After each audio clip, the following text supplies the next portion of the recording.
চলে এলো।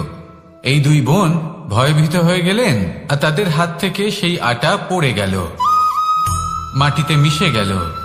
এবার এই পুরো ঘটনাক্রমে যদি কারোর বিন্দুমাত্র লাভ হয়ে থাকে, বিন্দুমাত্র আনন্দ পেয়ে থাকে, তাহলে সে কে? সেই ছোট বোন, যিনি মাঝে মাঝেই গমের দানা তুলছিলেন এবং খাচ্ছিলেন। কিছুটা হলেও উনি আনন্দ লাভ করেছিলেন। এবার এরকমই হলো আমাদের জীবনে ভক্তি এবং ভালোবাসা সংক্রান্ত বিষয়। মানুষ নিজের জীবনের দৈনিক কাজে এতটাই ব্যস্ত হয়ে পড়েন, প্রত্যেকদিন শুধু কাজ কাজ কাজ কাজ করতে থাকেন, আর তাতে ভক্তি এবং ভালোবাসার জন্য সময় বার করতেই পারেন না। দেখুন, জীবনে ভক্তি আর প্রেমের এই যে ছোট ছোট মুহূর্ত আছে, এগুলো যদি আপনি যাপন করতে পারেন তাহলে তাতেই আপনি তৃপ্তি লাভ করবেন। বাকি সবই আপনার ব্যর্থ বলেই মনে হবে। জীবনে যখনই আপনি কোনো কাজ করবেন, ঈশ্বরের প্রতি সমর্পিত হয়ে সেই কাজ করুন। আর যখনই সময় পাবেন, তাহলে সেই সময় নিজের আপনজনদের দিন। যাদের আপনি ভালোবাসেন তাদের প্রতি যত্নবান হন, তাদের শুভাকাঙ্ক্ষী হন। এই প্রেম আর ভক্তির ছোট ছোট মুহূর্তগুলো আপনার জীবনকে চরিতার্থ করে তুলবে। আসুন আমার সাথে ভালোবেসে বলুন, রাধা রাধা।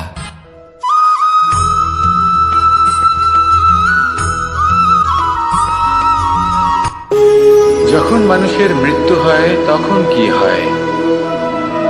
অনেক সংখ্যক মানুষ শোক পালন করতে চলে আসেন। যে ব্যক্তি মৃত্যু লাভ করেছেন তার অনেক বস্তু থাকে যেগুলো তার প্রিয়, যেগুলো তিনি ব্যবহার করেছেন। তার শয্যা, তার বস্ত্র, তার আভূষণ সবকিছু তার থেকে বিচ্ছিন্ন করা হয় এবং খালি হাতে তাকে শ্মশানের উদ্দেশ্যে রওনা করা হয়। আমি আপনাকে এই প্রশ্ন করতে চাই, আপনি এই সংসারে কি অর্জন করেছেন? ধন সম্পত্তি, বস্ত্র, আভূষণ, এই সবকিছু যে আপনি অর্জন করেছেন, আপনার মৃত্যুর পরে তা আপনার থেকে দূর হয়ে যাবে। এর উত্তর হলো একটাই, আপনার কর্ম। শুধু সেটাই আছে যা একান্ত আপনার, আর শুধু সেটাই এই সংসার থেকে চলে যাওয়ার পরেও সংসারেই জীবিত থাকবে। যদি আপনি দুষ্কর্ম করেন, তাহলে এই সংসার আপনাকে একটি অনুচিত উদাহরণ হিসেবে মনে রাখবে যে এই ব্যক্তি খুব পাপী ছিল, অনুচিত কর্ম করতেন। যে পথে তিনি চলেছেন সেই পথে কারোর চলা উচিত নয়। সেখানেই যদি আপনি সৎকর্ম করেন, তাহলে সংসার চিরকাল এটাই বলবে যে খুব ভালো মানুষ ছিলেন, সবাইকে ভালোবাসতেন, সবাইকে সাহায্য করতেন, আমার খুব প্রিয় মানুষ ছিলেন। এটাই হলো শ্রেষ্ঠ কর্ম। সেই জন্য জীবনে শুধুমাত্র ধন সম্পত্তি, আভূষণ এই সব অর্জন করতে গিয়ে নিজের মনোনিবেশ করবেন না। শ্রেষ্ঠ কর্ম করুন। সংসার থেকে চলে যাওয়ার পরেও এই কর্মই এই সংসারে আপনাকে জীবিত রাখবে। আসুন আমার সাথে ভালোবেসে বলুন, রাধা রাধা।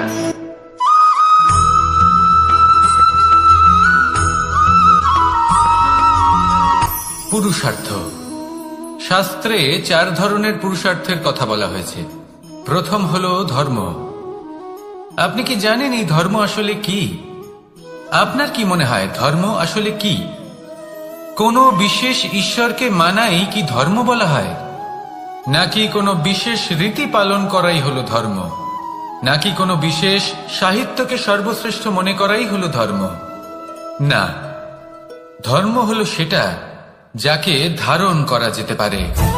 আর ধারণ শুধু সেটাই করা যায় যা পবিত্র। পবিত্র শুধু তাকেই বলা হয় যা নিঃস্বার্থ, যার মধ্যে শাসন করার কোনো ইচ্ছে নেই, যা সরলভাবেই প্রবাহমান, জল এবং বায়ুর মতো। যখন কোনো ব্যক্তি ধর্মকে ধারণ করেন এবং সেই ধর্ম সেই ব্যক্তিকে রক্ষা করে, তখন তাকে ধর্ম বলা হয়। ধর্ম যা রক্ষা করে অহংকার থেকে, খারাপ চিন্তার হাত থেকে।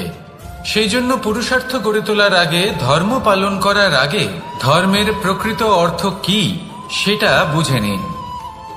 এটা জেনে রাখুন যে সমস্ত ধর্মের আধার, সমস্ত ধর্মের ভিত শুধুমাত্র ভালোবাসা। আসুন আর এই ভালোবাসার সাথেই বলুন, রাধা রাধা।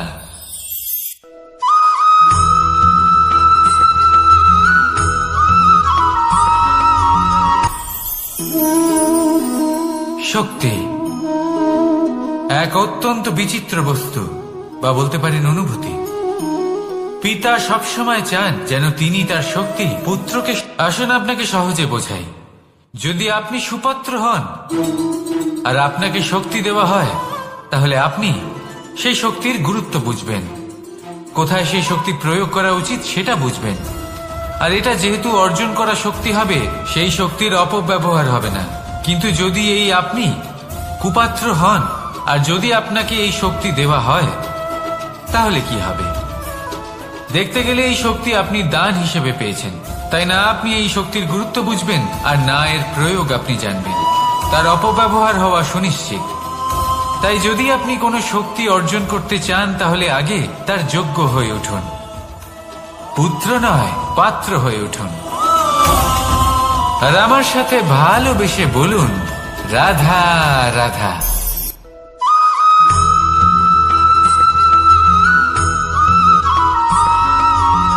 কথায় আছে যে এমন কোনো অক্ষর নেই যার দ্বারা কোনো মন্ত্র হয় না, এমন কোনো বনস্পতি নেই যা নিজেই একটা ঔষধি নয়, পৃথিবীর এমন কোনো ব্যক্তি নেই যার মধ্যে কোনো যোগ্যতা থাকে না। শুধু প্রয়োজন হলো যে ব্যক্তিকে আমরা খুঁজে চলেছি তাকে সঠিকভাবে চিনে নেওয়া।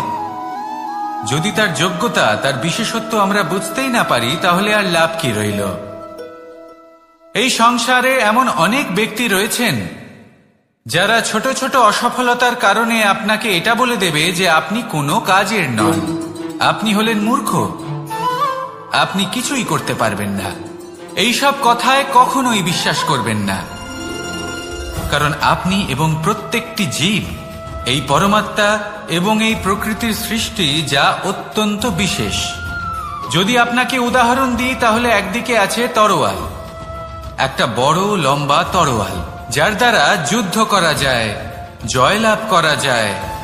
আর অন্যদিকে রয়েছে একটা ছোট্ট সূচ, কিন্তু যে কাজ একটা ছোট্ট সূচ করতে পারে তা একটা তরোয়াল দ্বারা সম্ভব নয়। এর অর্থ হলো এটাই যে প্রত্যেকটা রচনা অত্যন্ত অমূল্য এবং অত্যন্ত বিশেষ হয়। তাহলে বিশ্বাস রাখুন যে আপনি অত্যন্ত বিশেষ একজন, আর প্রেমের সাথে বলুন, রাধা রাধা।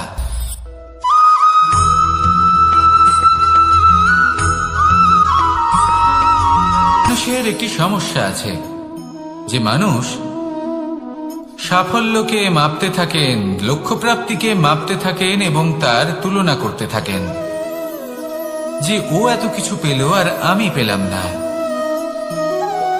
ওর কাছে এত কিছু আছে কিন্তু আমার কাছে নেই। এই তুলনা করার জন্য ওনারা দুঃখী হয়ে পড়েন, নিরাশ হয়ে পড়েন। তাই আমি একটা প্রশ্ন করছি যে এটা কি উচিত? এই সংসারে আপনি কি নিয়ে তুলনা করবেন, যেখানে সূর্যদেব চন্দ্রমা দুজনেই আছেন, দুজনেই হলেন বিশেষ, দুজনেই নিজ নিজ সময়ে উদিত হন। এদের মধ্যে একজন না থাকলে তাহলে আমাদের জীবন কঠিন হয়ে পড়বে। ঠিক সেইভাবেই আপনি যদি একটা বড় রেখা অঙ্কন করেন, তাহলে অন্য রেখাটি ছোট হয়ে পড়ে না, সে তেমনই থাকে যেমনটা সে ছিল। আপনার অস্তিত্ব কখনো ছোট বা বড় হতে পারে না। শুধু তুলনা করার জন্য আপনার এটা মনে হতে পারে। যদি আপনি যুদ্ধ করতে চান, আপনার তলোয়ারের প্রয়োজন পড়বে। যদি বস্ত্র তৈরি করতে চান, এত বড় তলোয়ার দিয়ে কিছুই হবে না, তখন প্রয়োজন পড়বে একটা ছোট্ট সূচের। তাই তুলনা করবেন না, না নিজেকে ছোট মনে করবেন, না অন্য কাউকে। সবার সাথে সহযোগিতা করুন, আর যদি তুলনা করতেই হয় নিজের সাথে করুন, যে কাল আমি কেমন ব্যক্তি ছিলাম, আজ কি তার থেকে শ্রেষ্ঠ হয়ে উঠতে পেরেছি। ভেবে দেখুন ভবিষ্যতে গিয়ে আপনি কতটা শ্রেষ্ঠ ব্যক্তি হতে পারেন। আসুন আমার সাথে ভালোবেসে বলুন, রাধা রাধা।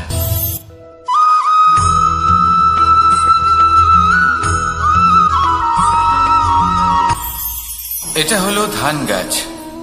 এর থেকে যে চাল উৎপন্ন হয় তা মানুষ গ্রহণ করেন। আর এটা কি? এ হলো জংলি ঘাস। একবার ভেবে দেখুন, যদি এই জংলি ঘাস ধান গাছের আশেপাশে থাকে তাহলে কি হবে? ধান উৎপন্ন হতে পারবে, তা উৎকৃষ্ট হতে পারবে, আমরা কি তা গ্রহণ করতে পারবো? কখনোই নয়। এই জংলি ঘাস ধানকে নষ্ট করে দেবে, কিন্তু নিজে জীবিত থাকবে। এটাই হলো আজকের শিক্ষা।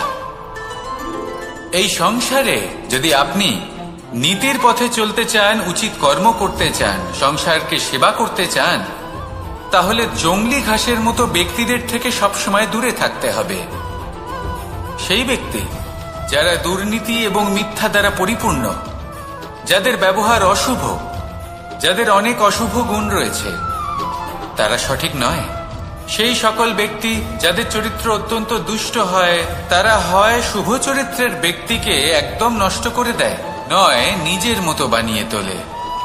তাই যদি আপনি নীতির পথে চলতে চান, এই সংসারের জন্য শুভ কর্ম করতে চান, তাহলে সেই সঙ্গ লাভ করুন যে সঙ্গ জ্ঞানে পরিপূর্ণ, যাদের মধ্যে অনেক গুণ আছে, যাদের থেকে প্রতিদিন কিছু শিখতে পারবেন।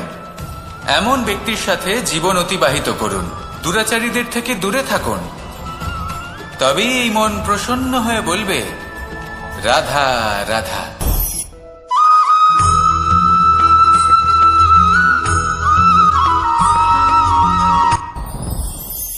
সাথী। সাথী এই শব্দটির ব্যাখ্যা কে কিভাবে করে? মিত্র, সখা, বন্ধু। কিন্তু অর্থ একটাই, তিনি যিনি আপনার সঙ্গী হন আর তিনি যার সাথী আপনি হন। এবার সব থেকে বড় প্রশ্ন হলো এটাই যে তিনি কে হতে পারেন যাকে আপনি আপনার সাথী বলে মেনে নিতে পারেন, নিজের সখা, নিজের মিত্র, নিজের বন্ধু মেনে নিতে পারেন। আপনার সাথী হলেন তিনি যিনি দুঃখের সময় আপনার পাশে থাকবেন, আপনার হাত ধরে থাকবেন। আপনার সাথী হলেন তিনি যার হাত আপনি নিজের সুখের দিনে ধরে থাকবেন। সেই সাথীরই হাত ধরুন যিনি দুঃখে সবসময় আপনাকে সাহায্য করার জন্য তৎপর হয়ে থাকেন, আপনার পাশে থাকেন, আর যাকে সুখের দিনে আপনি আপনার সাথে রাখতে পারেন। আর যখন আপনার সাথে আপনার এই সাথী থাকবে, তখন আপনি এটা বুঝবেন যে যখন জীবনে দুঃখ আসে, তখন এই দুঃখ কমে যায়, সবার মধ্যে ভাগ হয়ে যায়। আর যদি তখন সুখ আসে, তাহলে সেটা সবার উপস্থিতিতে আরো বেড়ে যায়। এটাই হলো প্রেম, এটাই হলো ভালোবাসা, এটাই হলো সঙ্গ। যেমন সম্পর্ক আমার আর রাধার মাঝে। তাহলে আসুন আর আমার সাথে ভালোবেসে বলুন, রাধা রাধা।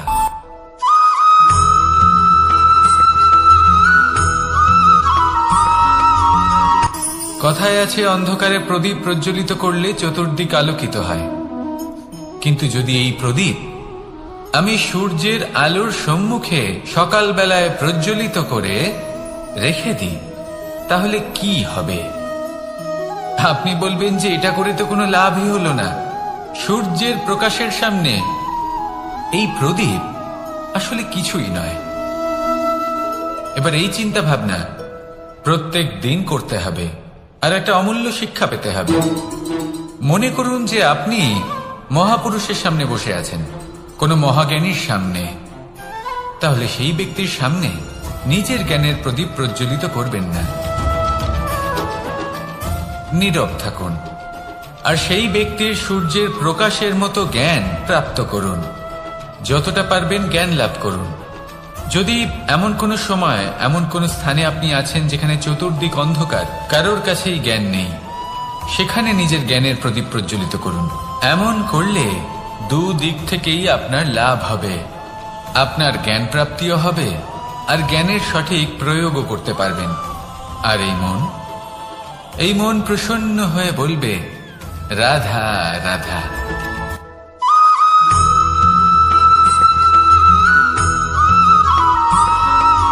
প্রত্যেক মানুষ নিজের জীবনে হীরক তথা হীরে এবং দর্পণ এই দুই দেখেছেন। এই দুই হলো সাদা, এবং এরা দুজনেই আলোর প্রতিফলন ঘটায়, এবং এরা দুজনেই উজ্জ্বল হয়ে ওঠে। আপনি হয়তো মনে মনে ভাবছেন যে এটা কি ধরনের তুলনা করছি। একটা হীরে তো রত্ন, তার মূল্য দর্পণের থেকে অনেক গুণ বেশি। কিন্তু হীরে থাকাতে দর্পণের মূল্য কিন্তু কোনো অংশে কমে যায় না, তাই না? মানুষ যখন হিরে নিজের হাতে নেয় তখন সবার আগে কি খোঁজে?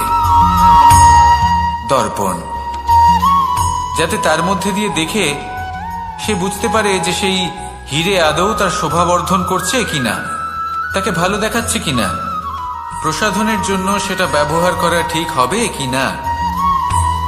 অর্থাৎ হীরের উপস্থিতিতে দর্পণের গুরুত্ব কম হলো না, দর্পণের কারণে হীরের মূল্য বোঝা গেল।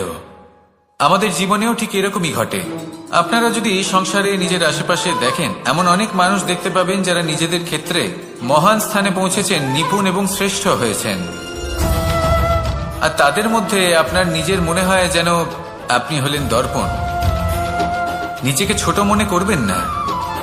আপনার মূল্য কম হচ্ছে না, আপনার নিজস্ব মূল্য আছে। আর যদি আপনার অস্তিত্ব না থাকে তাহলে ওনাদের অস্তিত্বের মূল্য সংসার বুঝতেই পারবে না। জীবনে সবসময় চেষ্টা করবেন যাতে আপনি আরো বেশি শ্রেষ্ঠ হয়ে উঠতে পারেন। আপনি নিজে যে স্থানে আছেন সেটাকে ছোট মনে করবেন না, তারও নিজস্ব একটা মূল্য আছে। যদি আপনি হিরে হয়ে থাকেন তাহলে অহংকার করবেন না, যদি আপনি দর্পণ হয়ে থাকেন তাহলে নিজেকে ছোট মনে করবেন না। আসুন আর আমার সাথে ভালোবেসে বলুন, রাধা রাধা।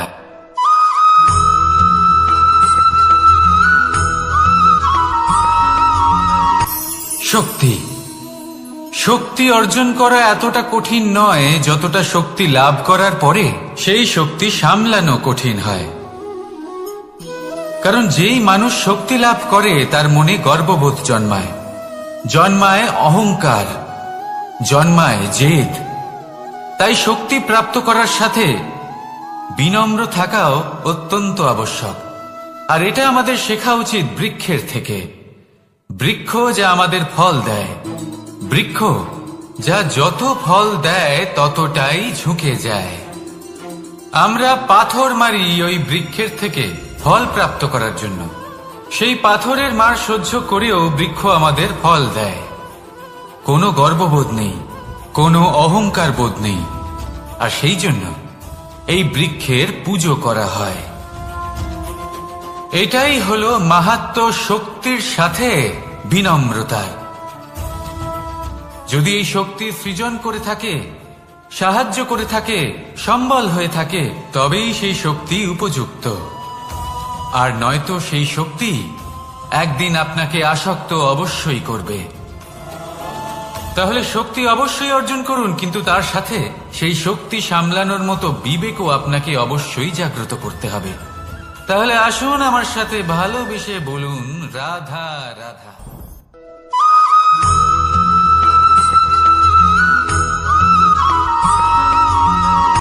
কথায় আছে, অন্ধকারে প্রদীপ প্রজ্বলিত করলে চতুর্দিক আলোকিত হয়। কিন্তু যদি এই প্রদীপ আমি সূর্যের আলোর সম্মুখে সকালবেলায় প্রজ্বলিত করে রেখে দিই, তাহলে কি হবে? আপনি বলবেন যে এটা করে তো কোনো লাভই হলো না। সূর্যের প্রকাশের সামনে এই প্রদীপ আসলে কিছুই নয়। এবার এই চিন্তা ভাবনা প্রত্যেক দিন করতে হবে, আর একটা অমূল্য শিক্ষা পেতে হবে। মনে করুন যে আপনি মহাপুরুষের সামনে বসে আছেন, কোনো মহাজ্ঞানীর সামনে। তাহলে সেই ব্যক্তির সামনে নিজের জ্ঞানের প্রদীপ প্রজ্বলিত করবেন না, নীরব থাকুন। আর সেই ব্যক্তির সূর্যের প্রকাশের মতো জ্ঞান প্রাপ্ত করুন। যতটা পারবেন জ্ঞান লাভ করুন। যদি এমন কোনো সময়, এমন কোনো স্থানে আপনি আছেন যেখানে চতুর্দিক অন্ধকার, কারোর কাছেই জ্ঞান নেই, সেখানে নিজের জ্ঞানের প্রদীপ প্রজ্বলিত করুন। এমন করলে দুদিক থেকেই আপনার লাভ হবে। আপনার জ্ঞান প্রাপ্তিও হবে, আর জ্ঞানের সঠিক প্রয়োগও করতে পারবেন। আর এই মন প্রসন্ন হয়ে বলবে, রাধা রাধা।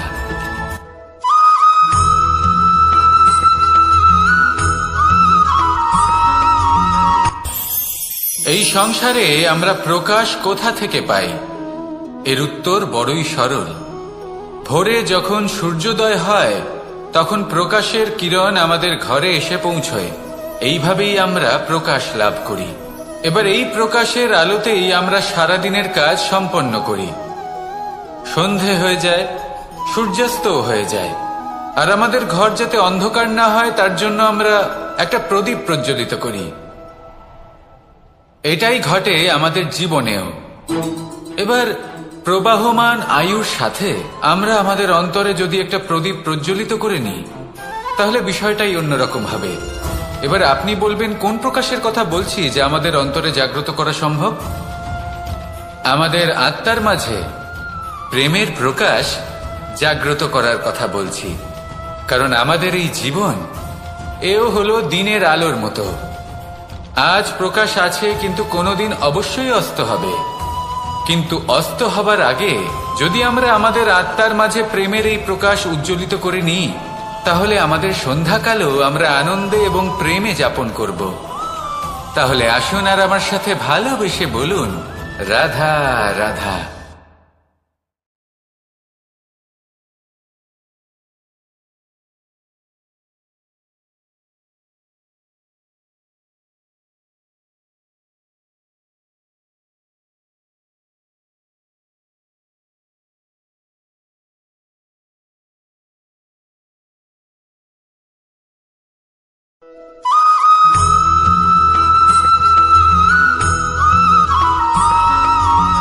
কথায় আছে যে এমন কোনো অক্ষর নেই যার দ্বারা কোনো মন্ত্র হয় না। এমন কোনো বনস্পতি নেই যা নিজেই একটা ঔষধি নয়। পৃথিবীর এমন কোনো ব্যক্তি নেই যার মধ্যে কোনো যোগ্যতা থাকে না। শুধু প্রয়োজন হলো যে ব্যক্তিকে আমরা খুঁজে চলেছি তাকে সঠিকভাবে চিনে নেওয়া। যদি তার যোগ্যতা, তার বিশেষত্ব আমরা বুঝতেই না পারি, তাহলে আর লাভ কি রইল? এই সংসারে এমন অনেক ব্যক্তি রয়েছেন যারা ছোট ছোট অসফলতার কারণে আপনাকে এটা বলে দেবে যে আপনি কোনো কাজের নন, আপনি হলেন মূর্খ, আপনি কিছুই করতে পারবেন না। এইসব কথায় কখনোই বিশ্বাস করবেন না। কারণ আপনি এবং প্রত্যেকটি জীব এই পরমাত্মা এবং এই প্রকৃতির সৃষ্টি, যা অত্যন্ত বিশেষ। যদি আপনাকে উদাহরণ দিই, তাহলে একদিকে আছে তরোয়াল, একটা বড় লম্বা তরোয়াল যার দ্বারা যুদ্ধ করা যায়, জয়লাভ করা যায়। আর অন্যদিকে রয়েছে একটা ছোট্ট সূচ। কিন্তু যে কাজ একটা ছোট্ট সূচ করতে পারে তা একটা তরোয়াল দ্বারা সম্ভব নয়। এর অর্থ হলো এটাই যে প্রত্যেকটা রচনা অত্যন্ত অমূল্য এবং অত্যন্ত বিশেষ হয়। তাহলে বিশ্বাস রাখুন যে আপনি অত্যন্ত বিশেষ একজন। আর প্রেমের সাথে বলুন, রাধা রাধা।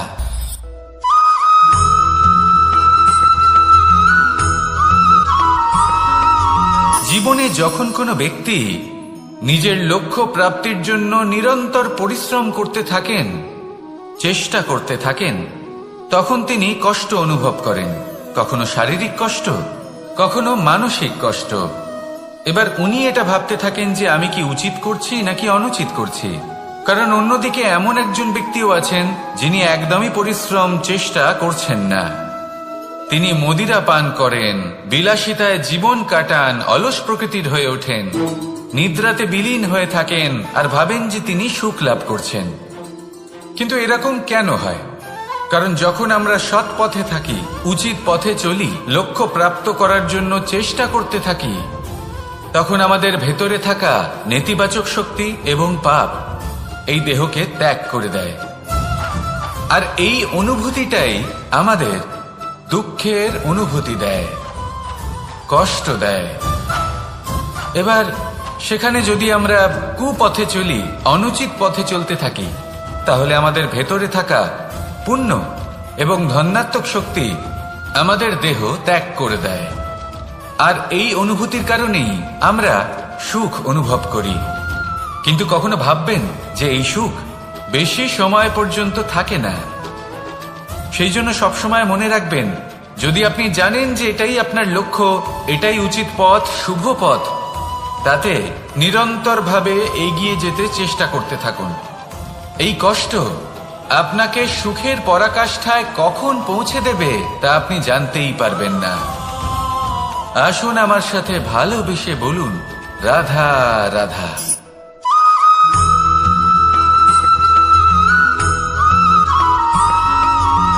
এই দড়িটা দেখুন, ছোট ছোট রেশম দ্বারা তৈরি, এটা সরু সুতো দ্বারা তৈরি হয়েছে এটা, আর এ অত্যন্ত কোমলও বটে। আর আপনি চাইলে এটা সোজাও করে দিতে পারেন, আর চাইলে এটা বেঁকিয়েও দিতে পারেন, আর যদি চান তাহলে এটা গোল গোল করে বেঁধে কোথাও রেখেও দিতে পারেন। এবার এই কোমল দড়ি যদি কোনো নিষ্ঠুর কঠিন পাথরে বারংবার জড়িয়ে দেওয়া হয়, তাহলেও তাকেও কাটতে পারে, নিজের ছাপ ছেড়ে যেতে পারে, সেটার আকারও বদলে ফেলতে পারে। এবার এর কারণ কি? এর কারণ হলো অভ্যাস আর নিরন্তর প্রচেষ্টা। যদি আপনিও চেষ্টা করেন আর নিরন্তর কর্ম করে যান, তাহলে আপনার প্রারব্ধ পাথরের মতো কঠিনই হোক না কেন, তাতে ভাঙন ধরিয়েও আপনি নিজের লক্ষ্যে অবশ্যই পৌঁছতে পারবেন। একটা গুরুত্বপূর্ণ কথা মনে রাখবেন, সুকর্মের অভ্যাস আর নিরন্তর প্রয়াস, এই হলো সাফল্যের মন্ত্র। তাহলে জীবনে এই মন্ত্র আনুন আর আমার সাথে ভালোবেসে বলুন, রাধা রাধা।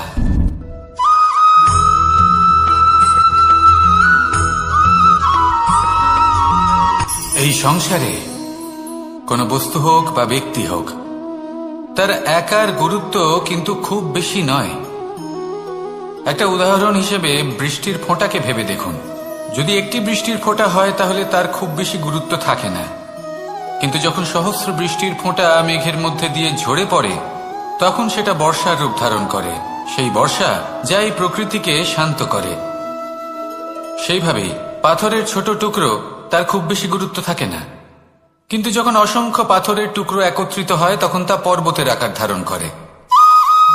সেইভাবেই কিছু মানুষ যখন একত্রিত হন তখন তৈরি হয় পরিবার, কিছু পরিবার যখন একত্রিত হয় তখন তৈরি হয় সমাজ, যখন অনেক সংখ্যক সমাজ একত্রিত হয় তখন তৈরি হয় রাজ্য।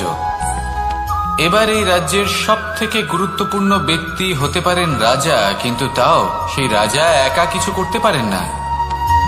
যুদ্ধ লড়ার সময় তারও নিজের সৈন্যদলকে প্রয়োজন পড়ে।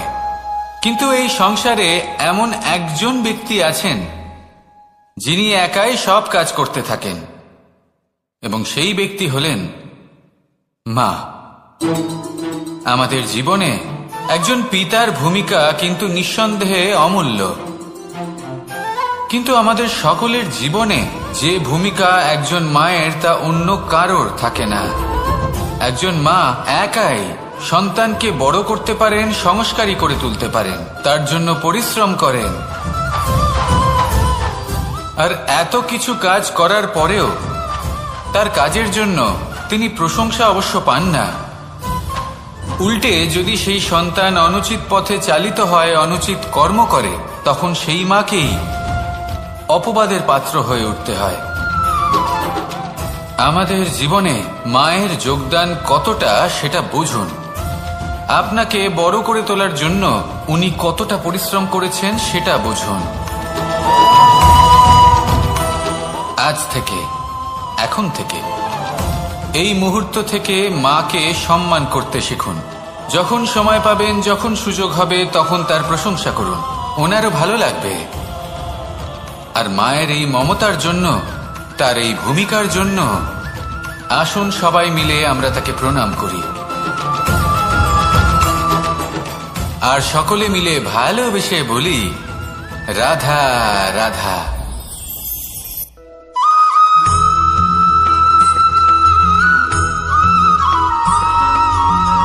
আপনি কখনো কোনো বাজকে নিজের বাসা বানাতে দেখেছেন? এই বাজ যখনই কোনো বাসা বানায় তখন উঁচু গাছের ডালে বা কোনো পর্বতের শিখরে বাসা বানায়, অনেক উচ্চতায়, আর সেখানে তার সন্তানও জন্মগ্রহণ করে।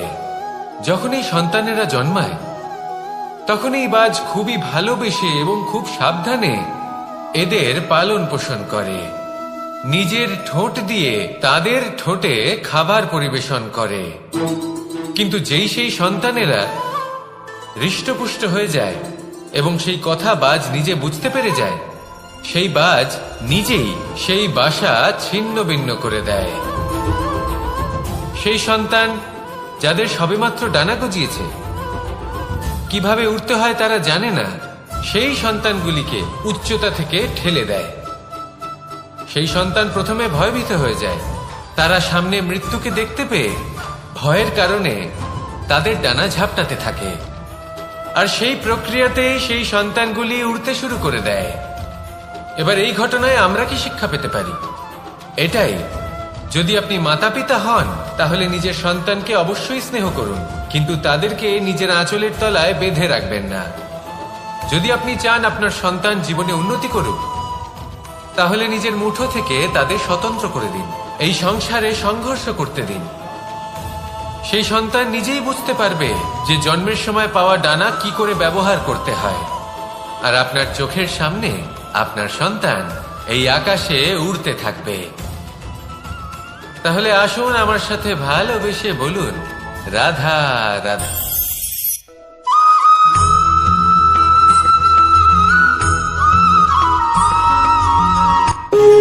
যখন মানুষের মৃত্যু হয় তখন কি হয়? অনেক সংখ্যক মানুষ শোক পালন করতে চলে আসেন। যে ব্যক্তি মৃত্যু লাভ করেছেন তার অনেক বস্তু থাকে যেগুলো তার প্রিয়, যেগুলো তিনি ব্যবহার করেছেন। তার শয্যা, তার বস্ত্র, তার আভূষণ সবকিছু তার থেকে বিচ্ছিন্ন করা হয় এবং খালি হাতে তাকে শ্মশানের উদ্দেশ্যে রওনা করা হয়। আমি আপনাকে এই প্রশ্ন করতে চাই, আপনি এই সংসারে কি অর্জন করেছেন? ধন সম্পত্তি, বস্ত্র, আভূষণ, এই সবকিছু যে আপনি অর্জন করেছেন, আপনার মৃত্যুর পরে তা আপনার থেকে দূর হয়ে যাবে। এর উত্তর হলো একটাই, আপনার কর্ম। শুধু সেটাই আছে যা একান্ত আপনার, আর শুধু সেটাই এই সংসার থেকে চলে যাওয়ার পরেও সংসারেই জীবিত থাকবে। যদি আপনি দুষ্কর্ম করেন তাহলে এই সংসার আপনাকে একটি অনুচিত উদাহরণ হিসেবে মনে রাখবে যে এই ব্যক্তি খুব পাপী ছিল, অনুচিত কর্ম করতেন। যে পথে তিনি চলেছেন সেই পথে কারোর চলা উচিত নয়। সেখানেই যদি আপনি সৎকর্ম করেন তাহলে সংসার চিরকাল এটাই বলবে যে খুব ভালো মানুষ ছিলেন, সবাইকে ভালোবাসতেন, সবাইকে সাহায্য করতেন, আমার খুব প্রিয় মানুষ ছিলেন। এটাই হলো শ্রেষ্ঠ কর্ম। সেই জন্য জীবনে শুধুমাত্র ধন সম্পত্তি, আভূষণ এই সব অর্জন করতে গিয়ে নিজের মনোনিবেশ করবেন না। শ্রেষ্ঠ কর্ম করুন। সংসার থেকে চলে যাওয়ার পরেও এই কর্মই এই সংসারে আপনাকে জীবিত রাখবে। আসুন আমার সাথে ভালোবেসে বলুন, রাধা রাধা।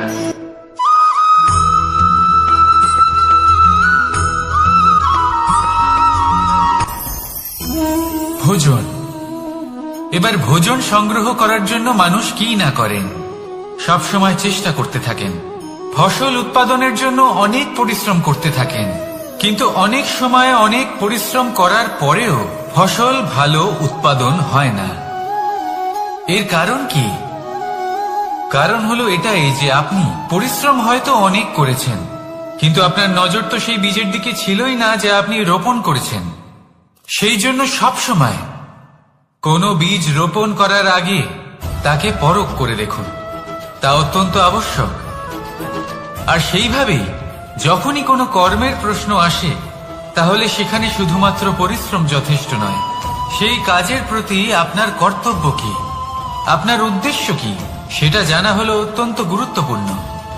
তাই কর্ম করুন, কিন্তু সেই কর্মের প্রতি আপনার যা উদ্দেশ্য তার মাহাত্ম্য বুঝতে চেষ্টা করুন।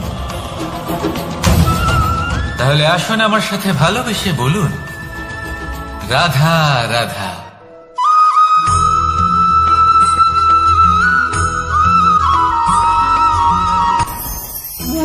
ভোজন। এবার ভোজন সংগ্রহ করার জন্য মানুষ কি না করেন, সব সময় চেষ্টা করতে থাকেন। ফসল উৎপাদনের জন্য অনেক পরিশ্রম করতে থাকেন, কিন্তু অনেক সময় অনেক পরিশ্রম করার পরেও ফসল ভালো উৎপাদন হয় না। এর কারণ কি? কারণ হলো এটাই যে আপনি পরিশ্রম হয়তো অনেক করেছেন, কিন্তু আপনার নজর তো সেই বীজের দিকে ছিলই না যা আপনি রোপণ করেছেন। সেই জন্য সব সময় কোনো বীজ রোপণ করার আগে তাকে পরখ করে দেখুন, তা অত্যন্ত আবশ্যক। আর সেইভাবেই যখনই কোনো কর্মের প্রশ্ন আসে, তাহলে সেখানে শুধুমাত্র পরিশ্রম যথেষ্ট নয়। সেই কাজের প্রতি আপনার কর্তব্য কি, আপনার উদ্দেশ্য কি, সেটা জানা হলো অত্যন্ত গুরুত্বপূর্ণ। তাই কর্ম করুন, কিন্তু সেই কর্মের প্রতি আপনার যা উদ্দেশ্য তার মাহাত্ম্য বুঝতে চেষ্টা করুন। তাহলে আসুন আমার সাথে ভালোবেসে বলুন, রাধা রাধা।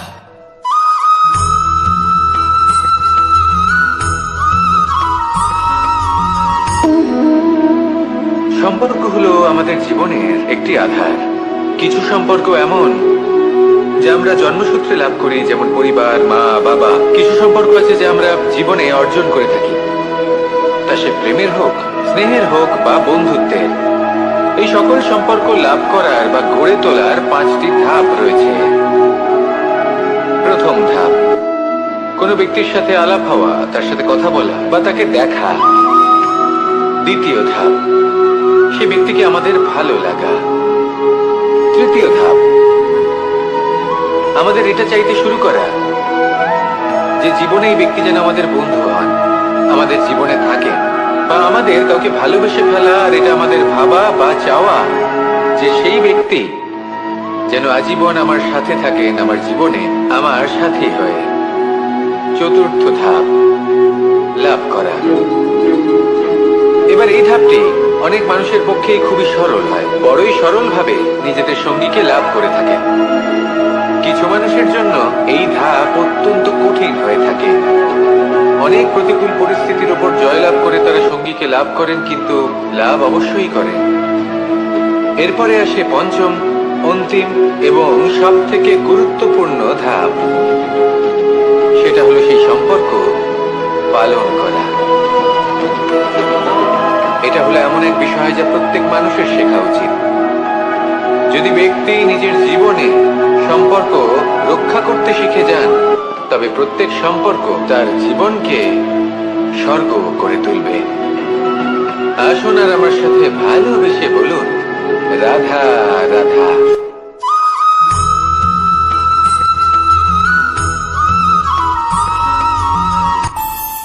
আমাদের মনে যখন কোনো প্রশ্ন ওঠে, কোনো দ্বন্দ্ব জাগে, তখন আমরা যাই আমাদের গুরুর কাছে, আমাদের আরাধ্যের কাছে গিয়ে জিজ্ঞেস করি।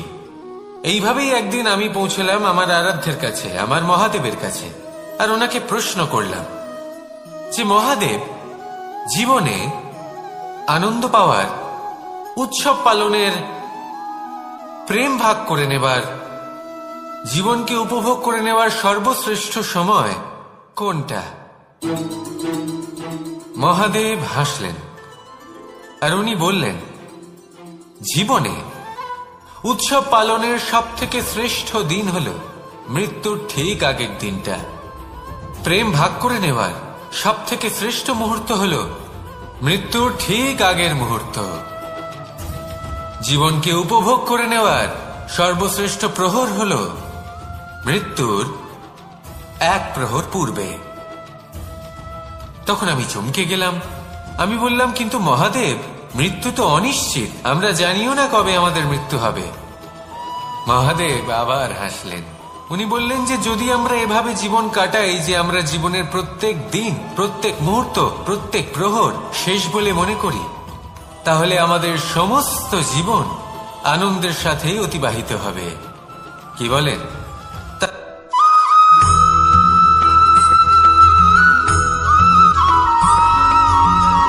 এই সংসারে কোনো বস্তু হোক বা ব্যক্তি হোক, তার একার গুরুত্ব কিন্তু খুব বেশি নয়। একটা উদাহরণ হিসেবে বৃষ্টির ফোঁটাকে ভেবে দেখুন। যদি একটি বৃষ্টির ফোঁটা হয় তাহলে তার খুব বেশি গুরুত্ব থাকে না, কিন্তু যখন সহস্র বৃষ্টির ফোঁটা মেঘের মধ্যে দিয়ে ঝরে পড়ে, তখন সেটা বর্ষার রূপ ধারণ করে। সেই বর্ষা যা এই প্রকৃতিকে শান্ত করে। সেইভাবেই পাথরের ছোট টুকরো, তার খুব বেশি গুরুত্ব থাকে না, কিন্তু যখন অসংখ্য পাথরের টুকরো একত্রিত হয় তখন তা পর্বতের আকার ধারণ করে। সেইভাবেই কিছু মানুষ যখন একত্রিত হন তখন তৈরি হয় পরিবার, কিছু পরিবার যখন একত্রিত হয় তখন তৈরি হয় সমাজ, যখন অনেক সংখ্যক সমাজ একত্রিত হয় তখন তৈরি হয় রাজ্য। এবার এই রাজ্যের সব থেকে গুরুত্বপূর্ণ ব্যক্তি হতে পারেন রাজা, কিন্তু তাও সেই রাজা একা কিছু করতে পারেন না। যুদ্ধ লড়ার সময় তারও নিজের সৈন্যদলকে প্রয়োজন পড়ে। কিন্তু এই সংসারে এমন একজন ব্যক্তি আছেন যিনি একাই সব কাজ করতে থাকেন, এবং সেই ব্যক্তি হলেন মা। আমাদের জীবনে একজন পিতার ভূমিকা কিন্তু নিঃসন্দেহে অমূল্য, কিন্তু আমাদের সকলের জীবনে যে ভূমিকা একজন মায়ের তা অন্য কারোর থাকে না। একজন মা একাই সন্তানকে বড় করতে পারেন, সংস্কারী করে তুলতে পারেন, তার জন্য পরিশ্রম করেন। আর এত কিছু কাজ করার পরেও তার কাজের জন্য তিনি প্রশংসা অবশ্য পান না। উল্টে যদি সেই সন্তান অনুচিত পথে চালিত হয়, অনুচিত কর্ম করে, তখন সেই মাকেই অপবাদের পাত্র হয়ে উঠতে হয়। আমাদের জীবনে মায়ের যোগদান কতটা সেটা বুঝুন। আপনাকে বড় করে তোলার জন্য উনি কতটা পরিশ্রম করেছেন সেটা বুঝুন। আজ থেকে, এখন থেকে, এই মুহূর্ত থেকে মাকে সম্মান করতে শিখুন। যখন সময় পাবেন, যখন সুযোগ হবে, তখন তার প্রশংসা করুন, ওনারও ভালো লাগবে। আর মায়ের এই মমতার জন্য, তার এই ভূমিকার জন্য আসুন সবাই মিলে আমরা তাকে প্রণাম করি, আর সকলে মিলে ভালোবেসে বলি, রাধা রাধা।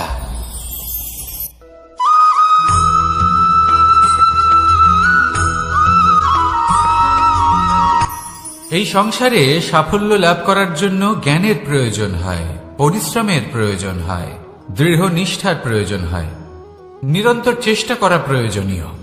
কিন্তু আরো কিছু আছে যা অত্যন্ত প্রয়োজনীয় এবং গুরুত্বপূর্ণ। তা হলো ভালো বন্ধু। তাদের থাকা অত্যন্ত প্রয়োজনীয়। যদি ভালো বন্ধু থাকে তাহলে সময় এলে তারা ঢাল হয়ে আপনাকে সুরক্ষা করবেন। সময় এলে অস্ত্রের মতো শত্রুকে সংহারও করবেন। যদি তিনি জ্ঞানী হন, তাদের মধ্যে সদ্গুণ থাকে, তাহলে এই সব গুণ আপনার মধ্যেও প্রবেশ করবে। তাহলে সাফল্যের জন্য ভালো বন্ধু পাওয়া অত্যন্ত প্রয়োজনীয়। কিন্তু শুধু বন্ধু কেন, ভালো শত্রুও থাকা প্রয়োজনীয়।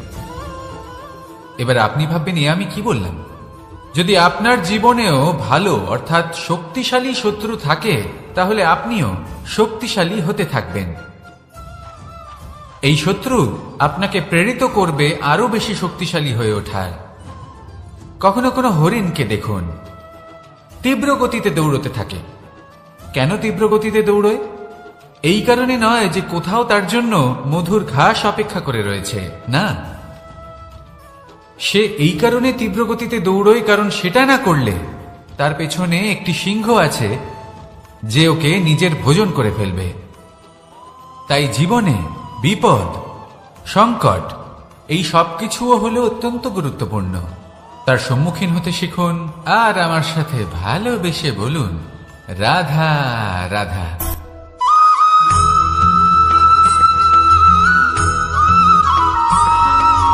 কথায় আছে, প্রত্যেক পুত্র তার পিতার প্রতিচ্ছবি হয়, আর সমস্ত প্রতিচ্ছবি চায় যেন সে তার অস্তিত্ব প্রাপ্ত করতে পারে।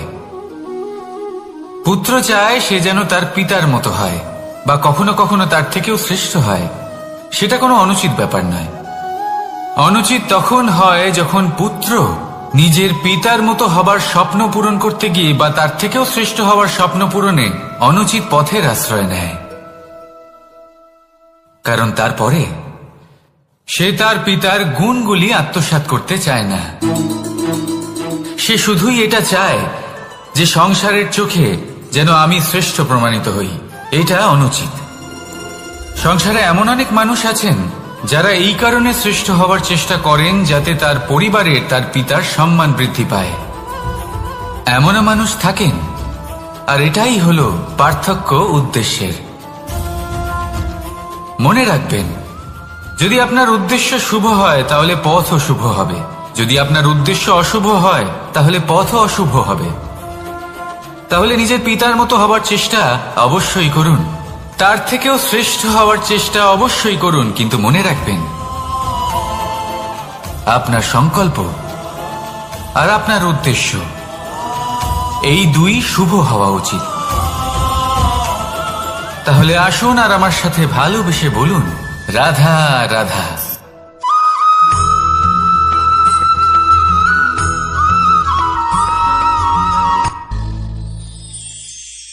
শিশিরের বিন্দু পাতার ওপর পড়ে আর তার গায়ে লেগে থাকে। পাতা তাকে শুষে নিতে পারে না, আর শেষ পর্যন্ত সে ঝরে পড়ে যায়। অন্যদিকে রয়েছে মেঘ এবং চাতক। এদের মধ্যে অনেক দূরত্ব থাকে। মেঘ থাকে আকাশে আর চাতক থাকে ধরিত্রীতে। কিন্তু যখন এই মেঘ থেকে বৃষ্টি ঝরে পড়ে, এই চাতক কিন্তু সেই জলই পান করে, নয়তো সে তৃষ্ণার্ত থেকে যায়। এবার অন্যদিকে দেখলাম শিশির বিন্দু আর পাতার এই সম্পর্ক। এরা খুব কাছাকাছি থাকে, ঘনিষ্ঠও থাকে। অন্যদিকে রয়েছে মেঘ এবং চাতকের সম্পর্ক, যাদের মধ্যে অনেক দূরত্ব থাকা সত্ত্বেও তারা খুব ঘনিষ্ঠ, তাই না? এই সারমর্ম খুব সরল। এই নৈকট্য, এই দূরত্ব, তা আপনার সম্পর্কে প্রভাব কিছুতেই ফেলতে পারে না। এই নৈকট্য, এই দূরত্ব, এইসব হলো শুধুমাত্র মনের ব্যাপার। কখনো আপনি অনুভব করেছেন আপনি কারোর থেকে অনেক অনেক দূরে আছেন, অনেক দূরে আছেন, তাও সেই ব্যক্তির প্রতি আপনি টান অনুভব করেন। সেখানে আপনি কারোর সাথে প্রত্যেক দিন অতিবাহিত করেন, সমস্ত জীবন অতিবাহিত করেন, সব থেকে বেশি সময় তার সাথে অতিবাহিত করেন, তাও তার প্রতি সেই টান অনুভব করেন না। এই সংকেত হলো মনের দূরত্বের। তাহলে মনের এই দূরত্ব দূর করুন আর আমার সাথে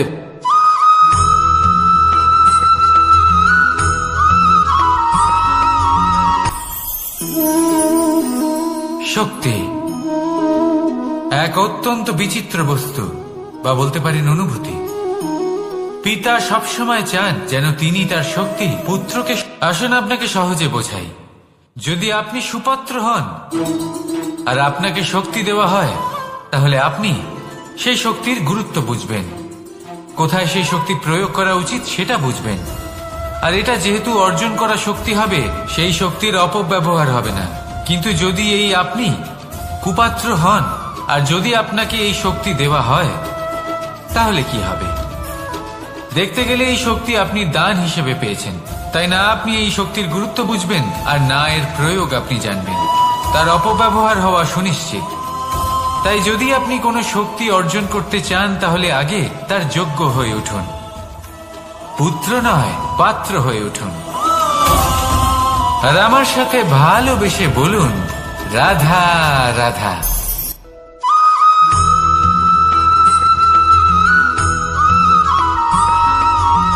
ভালো, শুধু ওনাদের কঠোর ব্যবহার দেখলে আমরা একটু ভয় পেয়ে যাই।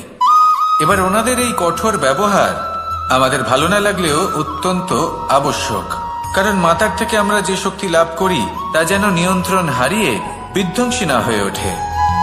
আমরা যেন কোনো কুপথে না চলে যাই, আমরা কখনো যেন দোষ না করে ফেলি। শুধু সেই জন্য পিতা এবং গুরু একটু কঠোর হয়ে ওঠেন, এবং ওনাদের এই কঠোর আচরণ ভবিষ্যতে গিয়ে আমরা অবশ্যই বুঝতে পারি। জীবনে কিছু বছর আমরা এগিয়ে যাই আর তারপর আমরা বুঝতে পারি যে বাবা এবং গুরু আমাদের যথেষ্ট ভালোবাসতেন, কিন্তু ওনাদের ভালোবাসার বহিঃপ্রকাশ আলাদা। প্রয়োজনীয় হলো এটা দেখার, এটা বোঝার যে শুরু থেকে আমাদের প্রতি ওনাদের আচরণ কেমন ছিল। ওনাদের কঠোর হওয়ার পেছনে ওনাদের ভালোবাসাটা বোঝার চেষ্টা করুন, ওনাদের চিন্তাটা বোঝার চেষ্টা করুন, ওনাদের পথপ্রদর্শনের আড়ালে আপনার ভবিষ্যতের জন্য যে পরিকল্পনা ওনারা করেছেন সেটা বোঝার চেষ্টা করুন। তখন আপনারা বুঝতে পারবেন ওনাদের ভালোবাসাকে। আপনার মনের মধ্যে আপনা থেকেই ওনাদের প্রতি সম্মান জেগে উঠবে। নিজের পিতা এবং নিজের গুরু এই দুজনের প্রতি কৃতজ্ঞতা প্রকাশ করুন আর আমার সাথে ভালোবেসে বলুন, রাধা রাধা।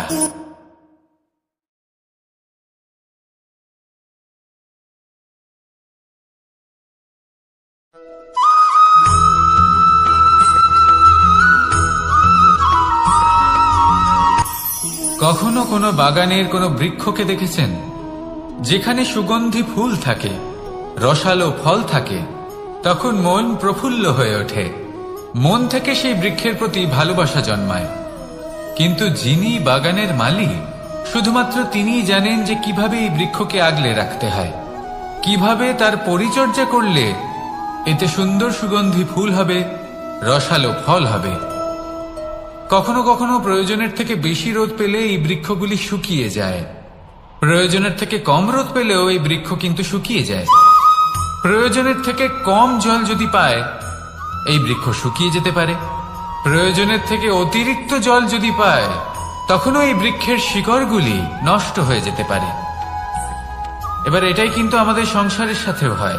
আমাদের সংসারের সকল প্রতিভাশালী ব্যক্তি, যেমন লেখক, বিচারক, প্রবক্তা, যোদ্ধা, এদের সবার ক্ষেত্রে এই কথাটাই প্রযোজ্য। যদি বেশি প্রশংসা করা হয়, তাহলেও এরা হারিয়ে যাবেন। প্রয়োজনের থেকে বেশি যদি নিন্দা করা হয়, তখনও তারা নত হয়ে পড়বেন।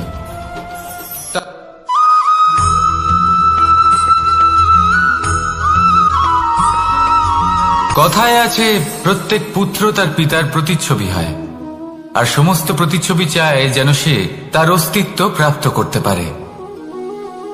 পুত্র চায় সে যেন তার পিতার মতো হয়, বা কখনো কখনো তার থেকেও শ্রেষ্ঠ হয়। সেটা কোনো অনুচিত ব্যাপার নয়। অনুচিত তখন হয় যখন পুত্র নিজের পিতার মতো হবার স্বপ্ন পূরণ করতে গিয়ে বা তার থেকেও শ্রেষ্ঠ হওয়ার স্বপ্ন পূরণে অনুচিত পথের আশ্রয় নেয়। কারণ তারপরে সে তার পিতার গুণগুলি আত্মসাৎ করতে চায় না। সে শুধুই এটা চায় যে সংসারের চোখে যেন আমি শ্রেষ্ঠ প্রমাণিত হই। এটা অনুচিত। সংসারে এমন অনেক মানুষ আছেন যারা এই কারণে শ্রেষ্ঠ হবার চেষ্টা করেন যাতে তার পরিবারের তার পিতার সম্মান বৃদ্ধি পায়। এমনও মানুষ থাকেন, আর এটাই হলো পার্থক্য উদ্দেশ্যের। মনে রাখবেন, যদি আপনার উদ্দেশ্য শুভ হয় তাহলে পথও শুভ হবে, যদি আপনার উদ্দেশ্য অশুভ হয় তাহলে পথও অশুভ হবে। তাহলে নিজের পিতার মতো হবার চেষ্টা অবশ্যই করুন, তার থেকেও শ্রেষ্ঠ হওয়ার চেষ্টা অবশ্যই করুন, কিন্তু মনে রাখবেন আপনার সংকল্প আর আপনার উদ্দেশ্য এই দুই শুভ হওয়া উচিত। তাহলে আসুন আর আমার সাথে ভালোবেসে বলুন, রাধা রাধা।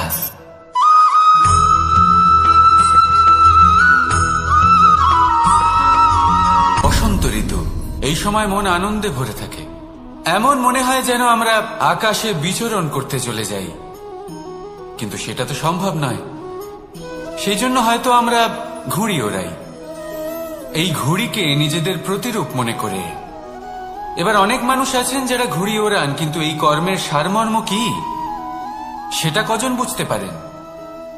আপনি এটা মনে করুন যে আপনি হলেন সেই ঘুড়ি, আর এই সুতো যিনি ধরে রয়েছেন তিনি হলেন পরমাত্মা। আর এই সুতো যেখান থেকে শুরু হয় সেই লাটাই হলো আমাদের কর্মচক্র। এবার আপনি নিজেই অনুমান করুন যে এই উড়ান কার ওপর নির্ভরশীল, পরমাত্মার ওপর আর আপনার কর্মের ওপর। যদি পরমাত্মা আপনার হাত ধরে থাকেন, আপনার সাথে থাকেন, যদি আপনি শুভ কর্ম করতে থাকেন, আপনি এই আকাশে উড়তে থাকবেন। কিন্তু কোথাও যদি পরমাত্মার সাথে এই বন্ধন ছিন্ন হয়, আপনার কর্মচক্র খারাপ হয়ে যায় বা থেমে যায়, তাহলে আপনার এই ঘুড়ি কেটে যাবে আর দূরে কোনো গাছের ডালে গিয়ে আটকে যাবে। তাই শুধুমাত্র ঘুড়ি ওড়াবেন না, তার থেকে শিখুন, পরমাত্মার সাহচর্যে থাকুন, সবসময় শুভ কর্ম করতে থাকুন আর সবসময় এই আকাশে উড়তে থাকুন। আসুন আর আমার সাথে ভালোবেসে বলুন, রাধা।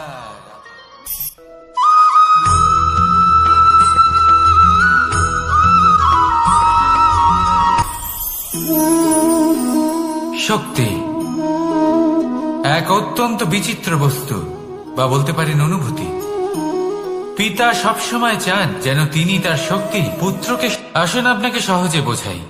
যদি আপনি সুপাত্র হন আর আপনাকে শক্তি দেওয়া হয়, তাহলে আপনি সেই শক্তির গুরুত্ব বুঝবেন, কোথায় সেই শক্তি প্রয়োগ করা উচিত সেটা বুঝবেন। আর এটা যেহেতু অর্জন করা শক্তি হবে, সেই শক্তির অপব্যবহার হবে না। কিন্তু যদি এই আপনি কুপাত্র হন আর যদি আপনাকে এই শক্তি দেওয়া হয়, তাহলে কি হবে? দেখতে গেলে এই শক্তি আপনি দান হিসেবে পেয়েছেন, তাই না আপনি এই শক্তির গুরুত্ব বুঝবেন আর না এর প্রয়োগ আপনি জানবেন। তার অপব্যবহার হওয়া সুনিশ্চিত। তাই যদি আপনি কোনো শক্তি অর্জন করতে চান, তাহলে আগে তার যোগ্য হয়ে উঠুন, পুত্র নয় পাত্র হয়ে উঠুন। আর আমার সাথে ভালোবেসে বলুন, রাধা রাধা।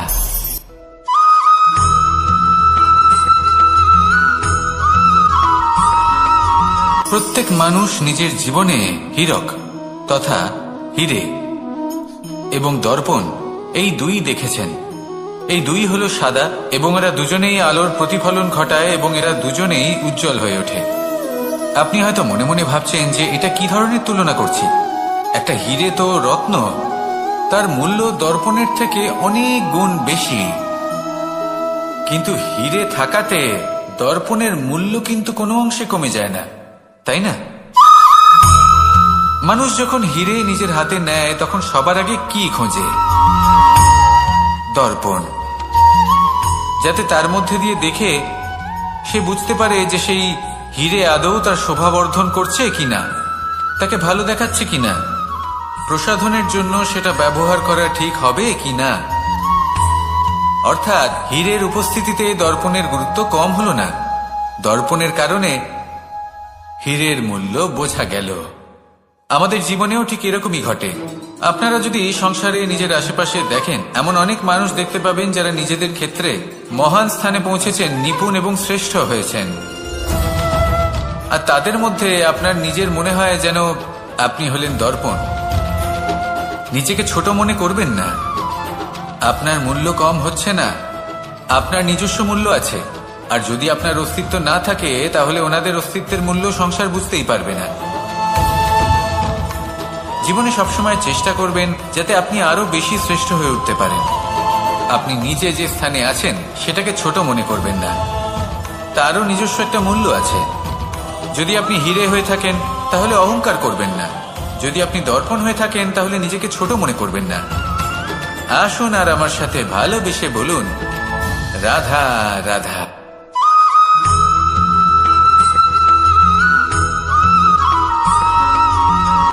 সংসারে আমাদের জীবনে যখন কোনো সুখ বা দুঃখ আসে, তার জন্য আমরা কাউকে না কাউকে অবশ্যই দায়ী করে থাকি, তাই না?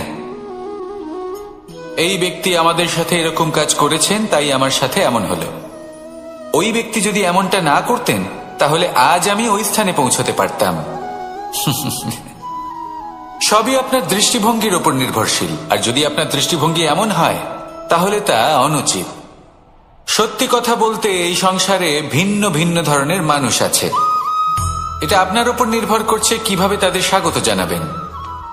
একবার ভাবুন, আমি আমার দুটো হাত সামনে নিয়ে এলাম, দুটো মুঠো খুলে দিলাম। দুই প্রকারের মানুষ আসবেন, কিছু না কিছু দিয়ে যাবেন। এই মুঠো যদি আমি বন্ধ করে দিই, তাহলে না কেউ আমাকে কিছু দিতে পারবে, না আমার কিছু যাবে আসবে। নিশ্চয়ই বুঝতে পারছেন এই দুই ধরনের ব্যক্তি কারা এবং তারা কি দিয়ে যান। আমি যদি নিজের মুঠো খুলে দিই, তাহলে কিছু ভালো মানুষ আসবেন, আমাকে আনন্দ, সন্তুষ্টি, জ্ঞান প্রদান করে যাবেন, ভালো অভিজ্ঞতা দিয়ে যাবেন। কোনো খারাপ ব্যক্তি যদি আসেন, তাহলে তিনিও খারাপ অভিজ্ঞতা দেবেন, যার থেকে আমি শিক্ষা লাভ করব। এই সব কিছু আমি লাভ করতে পারি। মুঠো যদি বন্ধ করে রাখি, তাহলে আমি কিছুই পাবো না। দেখুন, এই সংসারে প্রত্যেকের জীবনে এইরকম। প্রত্যেকের জীবনে সবকিছুই আছে, ভালো খারাপ দুই মানুষই আছে। ভালো অভিজ্ঞতা আছে, খারাপ অভিজ্ঞতা আছে। নির্ভর করছে আপনার উপর যে আপনি কি করবেন, এনাদের স্বাগত কিভাবে জানাবেন, কার থেকে কি বুঝবেন, কি শিখতে পারবেন, আর কোন দৃষ্টিভঙ্গি নিয়ে অগ্রসর হবেন। এটাই নির্ধারণ করবে যে আপনার জীবন কেমন হবে। আসুন আমার সাথে ভালোবেসে বলুন, রাধা রাধা।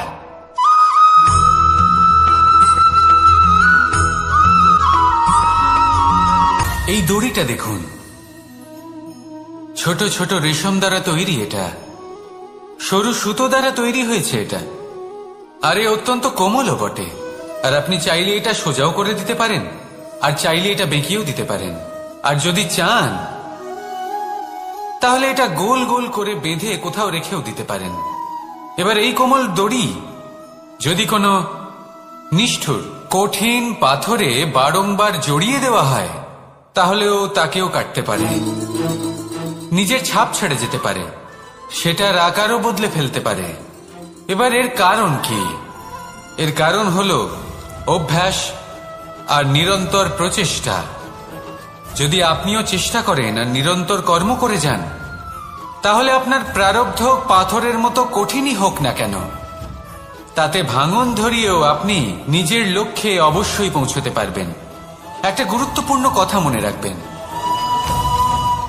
সুকর্মের অভ্যাস আর নিরন্তর প্রয়াস, এই হলো সাফল্যের মন্ত্র। তাহলে জীবনে এই মন্ত্র আনুন আর আমার সাথে ভালোবেসে বলুন, রাধা রাধা।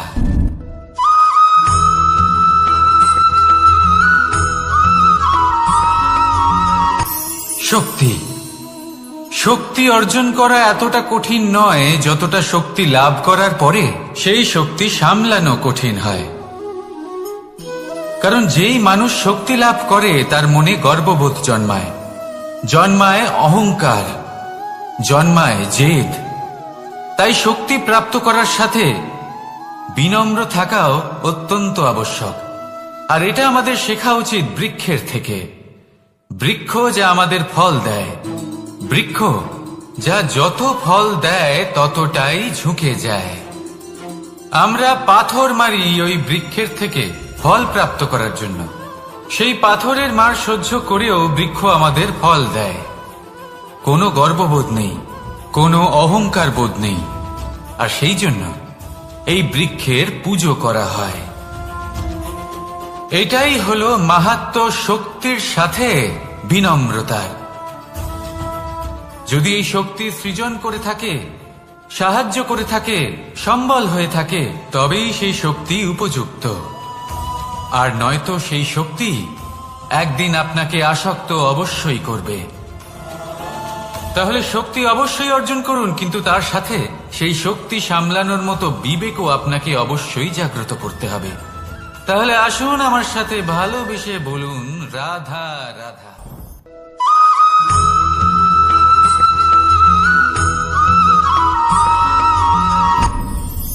আপনি কি কখনো কোনো জলের ধারা দেখেছেন? তার সামনে যতই মাটি থাকুক না কেন, যতই কাদা থাকুক না কেন, যখন এই জলের ধারা বইতে আরম্ভ করে দেয়, তাহলে নিজের মনে, নিজের ভাবনার, নিজের জীবনের যত অনাবশ্যক তত্ত্ব আছে, অনুপযোগী অংশ রয়েছে, অর্থাৎ অপরিষ্কার অংশ রয়েছে, তা নিজে থেকেই নির্মল হয়ে উঠবে। আর যেরকম জলের ধারা কখনো থেমে থাকে না, সব সময় বয়ে চলে, সেইভাবে আপনিও কখনোই থামবেন না। সবসময় বয়ে চলুন, এগোতে থাকুন।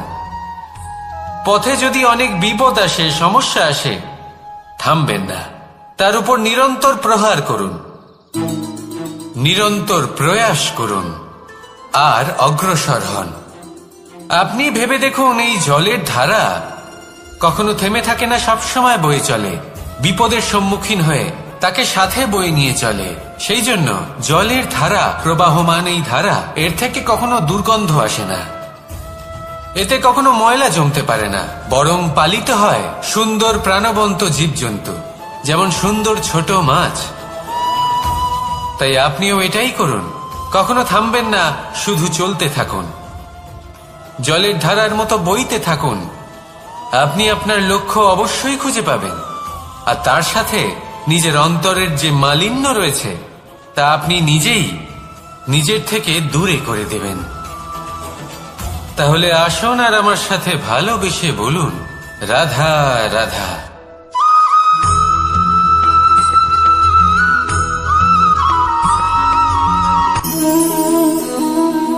নিয়তি। রাধা আমাকে বলে, কৃষ্ণ, যদি তুমি জানো যে নিয়তিতে কি আছে, তাহলে তাকে বদলে দাও না কেন? মহাদেব আমাকে বলেন যে শ্রীকৃষ্ণ, যদি আপনি এটা জানেন যে সাম্বের নিয়তি এটাই, তাহলে আপনি তাকে বদলানোর চেষ্টা কেন করেন? কেন? কারণ আমি একজন পিতা, আর পিতার কর্তব্য এটাই, তিনি যেন সম্ভাব্য সব চেষ্টা করেন নিজের সন্তানের মঙ্গলের জন্য। নিয়তি আমি জানি, কিন্তু এটাও আমি জানি যে কর্মের থেকে বড় আর কোনো নিয়তি হতে পারে না। অভিজ্ঞতাও রয়েছে যে কর্মের হাতে নিয়তির এই চক্র বদলে যেতে পারে। তাই জীবনে যদি আপনার কখনো এমন মনে হয় যে এটা তো অসম্ভব, তখনও চেষ্টা করা কখনোই ছাড়বেন না। কে বলতে পারে আপনারই কর্মের কোনো এক বীজ হয়তো নিয়তির চাকায় আটকে গেল, আর নিয়তিকে নিজের পথ পাল্টাতে হলো, ঠিক কিনা? সেই জন্য নিয়তিকে ভাগ্য মেনে নিয়ে চুপ করে বসে থাকবেন না। নিজের নিয়তি স্বয়ং নিজের কর্মের দ্বারা নির্ধারিত করুন, কারণ আপনার এই কর্মের ওপরেই আপনার অধিকার রয়েছে। আর এই অধিকারকে নিয়তি অনেক সময় সম্মানও করে। তাহলে আসুন আর আমার সাথে ভালোবেসে বলুন, রাধা রাধা।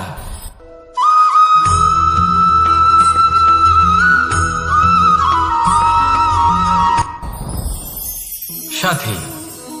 সাথী এই শব্দটির ব্যাখ্যা কে কিভাবে করে? মিত্র, সখা, বন্ধু।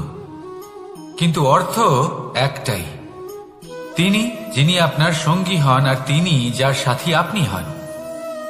এবার সব থেকে বড় প্রশ্ন হলো এটাই যে তিনি কে হতে পারেন যাকে আপনি আপনার সাথী বলে মেনে নিতে পারেন, নিজের সখা, নিজের মিত্র, নিজের বন্ধু মেনে নিতে পারেন। আপনার সাথী হলেন তিনি যিনি দুঃখের সময় আপনার পাশে থাকবেন, আপনার হাত ধরে থাকবেন। আপনার সাথী হলেন তিনি যার হাত আপনি নিজের সুখের দিনে ধরে থাকবেন। সেই সাথীরই হাত ধরুন যিনি দুঃখে সবসময় আপনাকে সাহায্য করার জন্য তৎপর হয়ে থাকেন, আপনার পাশে থাকেন, আর যাকে সুখের দিনে আপনি আপনার সাথে রাখতে পারেন। আর যখন আপনার সাথে আপনার এই সাথী থাকবে, তখন আপনি এটা বুঝবেন যে যখন জীবনে দুঃখ আসে তখন এই দুঃখ কমে যায়, সবার মধ্যে ভাগ হয়ে যায়। আর যদি তখন সুখ আসে তাহলে সেটা সবার উপস্থিতিতে আরো বেড়ে যায়। এটাই হলো প্রেম, এটাই হলো ভালোবাসা, এটাই হলো সঙ্গ, যেমন সম্পর্ক আমার আর রাধার মাঝে। তাহলে আসুন আর আমার সাথে ভালোবেসে বলুন, রাধা রাধা।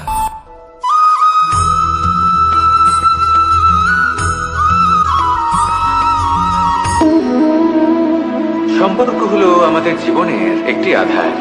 কিছু সম্পর্ক এমন যা আমরা জন্মসূত্রে লাভ করি, যেমন পরিবার, মা, বাবা। কিছু সম্পর্ক আছে যা আমরা জীবনে অর্জন করে থাকি, তা সে প্রেমের হোক, স্নেহের হোক বা বন্ধুত্বের।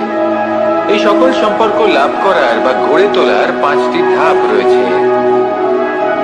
প্রথম ধাপ, কোনো ব্যক্তির সাথে আলাপ হওয়া, তার সাথে কথা বলা বা তাকে দেখা।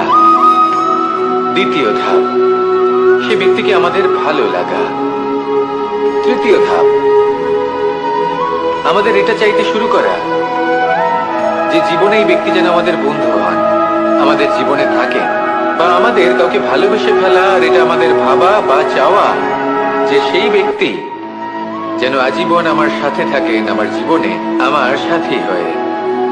চতুর্থ ধাপ, লাভ করা। এবার এই ধাপটি অনেক মানুষের পক্ষেই খুবই সরল হয়, বড়ই সরল ভাবে নিজেদের সঙ্গীকে লাভ করে থাকেন।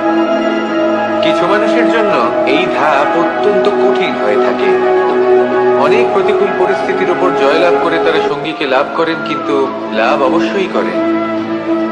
এরপরে আসে পঞ্চম, অন্তিম এবং সব থেকে গুরুত্বপূর্ণ ধাপ। সেটা হলো সেই সম্পর্ক পালন করা। এটা হলো এমন এক বিষয় যা প্রত্যেক মানুষের শেখা উচিত। যদি ব্যক্তি নিজের জীবনে সম্পর্ক রক্ষা করতে শিখে যান, তবে প্রত্যেক সম্পর্ক তার জীবনকে স্বর্গ করে তুলবে। আসুন আর আমার সাথে ভালোবেসে বলুন, রাধা রাধা।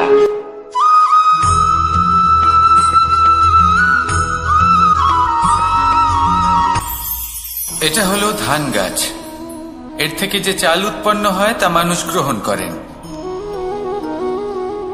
আর এটা কি? এ হলো জংলি ঘাস।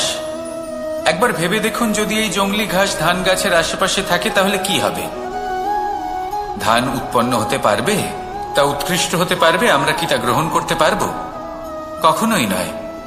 এই জংলি ঘাস ধানকে নষ্ট করে দেবে, কিন্তু নিজে জীবিত থাকবে। এটাই হলো আজকের শিক্ষা। এই সংসারে যদি আপনি নীতির পথে চলতে চান, উচিত কর্ম করতে চান, সংসারকে সেবা করতে চান, তাহলে জংলি ঘাসের মতো ব্যক্তিদের থেকে সবসময় দূরে থাকতে হবে। সেই ব্যক্তি যারা দুর্নীতি এবং মিথ্যা দ্বারা পরিপূর্ণ, যাদের ব্যবহার অশুভ, যাদের অনেক অশুভ গুণ রয়েছে, তারা সঠিক নয়। সেই সকল ব্যক্তি যাদের চরিত্র অত্যন্ত দুষ্ট হয়, তারা হয় শুভ চরিত্রের ব্যক্তিকে একদম নষ্ট করে দেয়, নয় নিজের মতো বানিয়ে তোলে। তাই যদি আপনি নীতির পথে চলতে চান, এই সংসারের জন্য শুভ কর্ম করতে চান, তাহলে সেই সঙ্গ লাভ করুন যে সঙ্গ জ্ঞানে পরিপূর্ণ, যাদের মধ্যে অনেক গুণ আছে, যাদের থেকে প্রতিদিন কিছু শিখতে পারবেন। এমন ব্যক্তির সাথে জীবন অতিবাহিত করুন, দুরাচারীদের থেকে দূরে থাকুন। তবেই এই মন প্রসন্ন হয়ে বলবে, রাধা রাধা।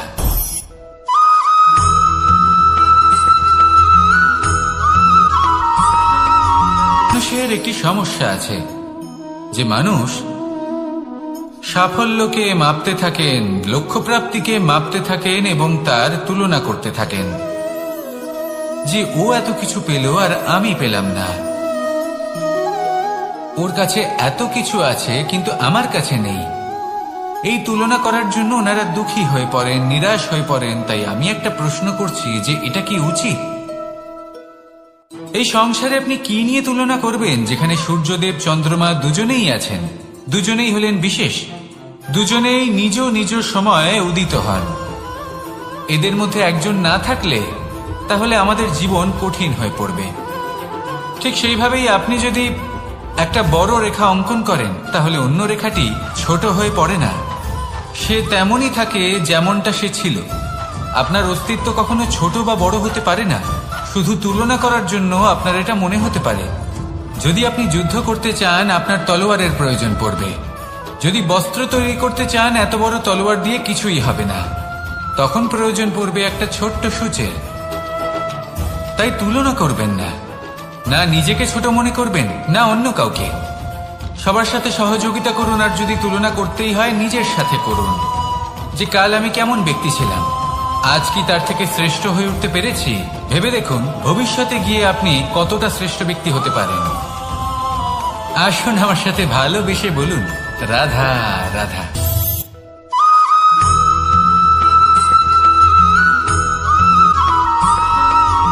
ফিরে আসছিলেন এবং তাদের ফেরার পথে হঠাৎ করে কোথাও থেকে একটি বাছুর চলে এলো। এই দুই বোন ভয়ভীত হয়ে গেলেন, আর তাদের হাত থেকে সেই আটা পড়ে গেল, মাটিতে মিশে গেল। এবার এই পুরো ঘটনাক্রমে যদি কারোর বিন্দুমাত্র লাভ হয়ে থাকে, বিন্দুমাত্র আনন্দ পেয়ে থাকে, তাহলে সে কে? সেই ছোট বোন, যিনি মাঝে মাঝেই গমের দানা তুলছিলেন এবং খাচ্ছিলেন। কিছুটা হলেও উনি আনন্দ লাভ করেছিলেন। এবার এরকমই হলো আমাদের জীবনে ভক্তি এবং ভালোবাসা সংক্রান্ত বিষয়। মানুষ নিজের জীবনের দৈনিক কাজে এতটাই ব্যস্ত হয়ে পড়েন, প্রত্যেকদিন শুধু কাজ কাজ কাজ কাজ করতে থাকেন, আর তাতে ভক্তি এবং ভালোবাসার জন্য সময় বার করতেই পারেন না। দেখুন, জীবনে ভক্তি আর প্রেমের এই যে ছোট ছোট মুহূর্ত আছে, এগুলো যদি আপনি যাপন করতে পারেন, তাহলে তাতেই আপনি তৃপ্তি লাভ করবেন। বাকি সবই আপনার ব্যর্থ বলেই মনে হবে। জীবনে যখনই আপনি কোনো কাজ করবেন, ঈশ্বরের প্রতি সমর্পিত হয়ে সেই কাজ করুন। আর যখনই সময় পাবেন, তাহলে সেই সময় নিজের আপনজনদের দিন, যাদের আপনি ভালোবাসেন, তাদের প্রতি যত্নবান হন, তাদের শুভাকাঙ্ক্ষী হন। এই প্রেম আর ভক্তির ছোট ছোট মুহূর্তগুলো আপনার জীবনকে চরিতার্থ করে তুলবে। আসুন আমার সাথে ভালোবেসে বলুন, রাধা রাধা।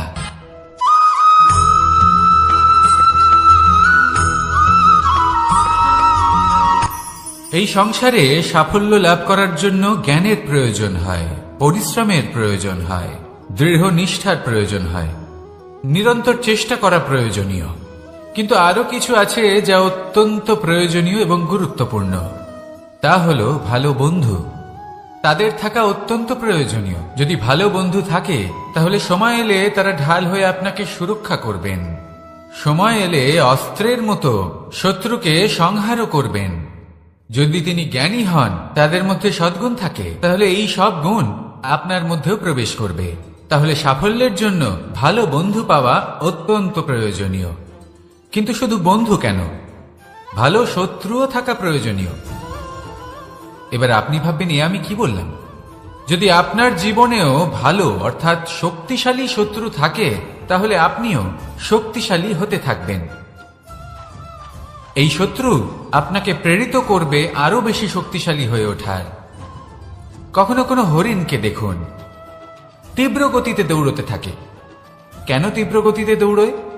এই কারণে নয় যে কোথাও তার জন্য মধুর ঘাস অপেক্ষা করে রয়েছে, না।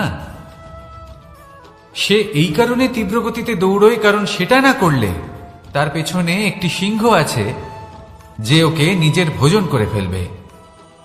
তাই জীবনে বিপদ, সংকট, এই সবকিছুও হলো অত্যন্ত গুরুত্বপূর্ণ।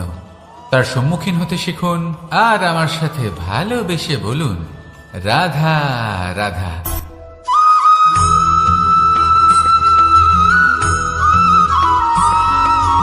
জীবনে অগ্রসর হওয়ার জন্য আমাদের কাকে প্রয়োজন হয়? মাতা পিতা, বন্ধু, প্রেম, সাহায্য, অর্থ, পরিশ্রম, আশা। ভিন্ন ভিন্ন মানুষ ভিন্ন ভিন্ন বিকল্প চয়ন করে। যদি আমি আপনাকে বলি তাহলে জয় আর পরাজয়ের মন্ত্র দুটো শব্দের উপর নির্ভর করে, মেনে নেওয়া আর দৃঢ় হওয়া। যদি মেনে নেন তাহলে হেরে যাবেন, যদি দৃঢ় হন তাহলে নিশ্চিত রূপে জয়ী হবেন। যদি কখনো আপনি ক্লান্ত হয়ে ওঠেন, আপনি দুঃখী হন, পুরোপুরি ভেঙে পড়েছেন, তখন মেনে নেবেন না যে আপনি ভেঙে পড়েছেন, নয়তো হেরে যাবেন। তখন উল্টে স্থির করবেন যে যাই হয়ে যাক না কেন আমি জয়ী হবই। আর আপনি দেখবেন যে জয় নিশ্চিত রূপে আপনার কাছেই আসবে।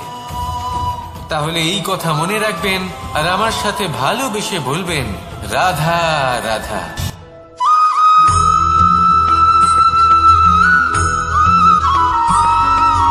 জীবনে যখন কোনো ব্যক্তি নিজের লক্ষ্য প্রাপ্তির জন্য নিরন্তর পরিশ্রম করতে থাকেন, চেষ্টা করতে থাকেন, তখন তিনি কষ্ট অনুভব করেন। কখনো শারীরিক কষ্ট, কখনো মানসিক কষ্ট। এবার উনি এটা ভাবতে থাকেন যে আমি কি উচিত করছি নাকি অনুচিত করছি। কারণ অন্যদিকে এমন একজন ব্যক্তিও আছেন যিনি একদমই পরিশ্রম চেষ্টা করছেন না। তিনি মদিরা পান করেন, বিলাসিতায় জীবন কাটান, অলস প্রকৃতির হয়ে ওঠেন, নিদ্রাতে বিলীন হয়ে থাকেন আর ভাবেন যে তিনি সুখ লাভ করছেন। কিন্তু এরকম কেন হয়?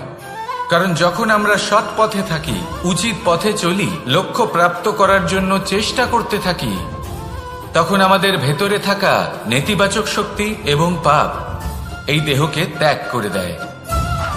আর এই অনুভূতিটাই আমাদের দুঃখের অনুভূতি দেয়, কষ্ট দেয়। এবার সেখানে যদি আমরা কুপথে চলি, অনুচিত পথে চলতে থাকি, তাহলে আমাদের ভেতরে থাকা পুণ্য এবং ধনাত্মক শক্তি আমাদের দেহ ত্যাগ করে দেয়। আর এই অনুভূতির কারণেই আমরা সুখ অনুভব করি। কিন্তু কখনো ভাববেন যে এই সুখ বেশি সময় পর্যন্ত থাকে না। সেই জন্য সবসময় মনে রাখবেন, যদি আপনি জানেন যে এটাই আপনার লক্ষ্য, এটাই উচিত পথ, শুভ পথ, তাতে নিরন্তরভাবে এগিয়ে যেতে চেষ্টা করতে থাকুন। এই কষ্ট আপনাকে সুখের পরাকাষ্ঠায় কখন পৌঁছে দেবে তা আপনি জানতেই পারবেন না। আসুন আমার সাথে ভালোবেসে বলুন, রাধা রাধা।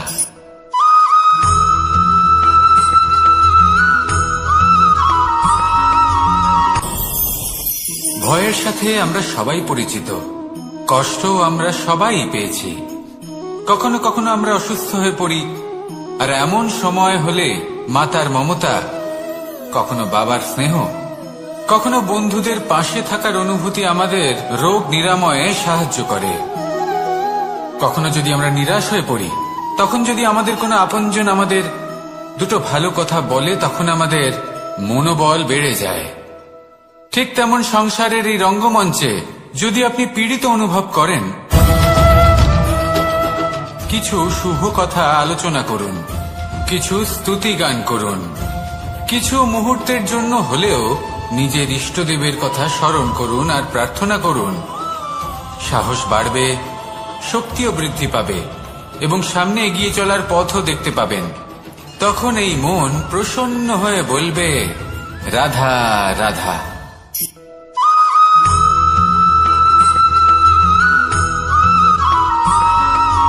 প্রত্যেক মানুষ নিজের জীবনে হীরক তথা হীরে এবং দর্পণ এই দুই দেখেছেন। এই দুই হলো সাদা এবং এরা দুজনেই আলোর প্রতিফলন ঘটায় এবং এরা দুজনেই উজ্জ্বল হয়ে ওঠে। আপনি হয়তো মনে মনে ভাবছেন যে এটা কি ধরনের তুলনা করছি। একটা হীরে তো রত্ন, তার মূল্য দর্পণের থেকে অনেক গুণ বেশি। কিন্তু হীরে থাকাতে দর্পণের মূল্য কিন্তু কোনো অংশে কমে যায় না, তাই না? মানুষ যখন হীরে নিজের হাতে নেয় তখন সবার আগে কি খোঁজে?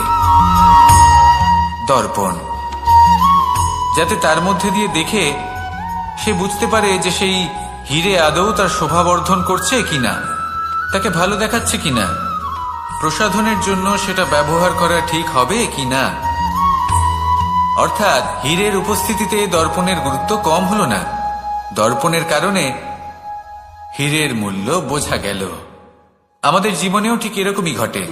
আপনারা যদি সংসারে নিজের আশেপাশে দেখেন, এমন অনেক মানুষ দেখতে পাবেন যারা নিজেদের ক্ষেত্রে মহান স্থানে পৌঁছেছেন, নিপুণ এবং শ্রেষ্ঠ হয়েছেন। আর তাদের মধ্যে আপনার নিজের মনে হয় যেন আপনি হলেন দর্পণ। নিজেকে ছোট মনে করবেন না। আপনার মূল্য কম হচ্ছে না, আপনার নিজস্ব মূল্য আছে। আর যদি আপনার অস্তিত্ব না থাকে, তাহলে ওনাদের অস্তিত্বের মূল্য সংসার বুঝতেই পারবে না।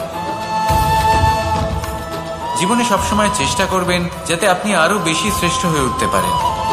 আপনি নিজে যে স্থানে আছেন সেটাকে ছোট মনে করবেন না, তারও নিজস্ব একটা মূল্য আছে। যদি আপনি হীরে হয়ে থাকেন তাহলে অহংকার করবেন না, যদি আপনি দর্পণ হয়ে থাকেন তাহলে নিজেকে ছোট মনে করবেন না। আসুন আর আমার সাথে ভালোবেসে বলুন, রাধা রাধা।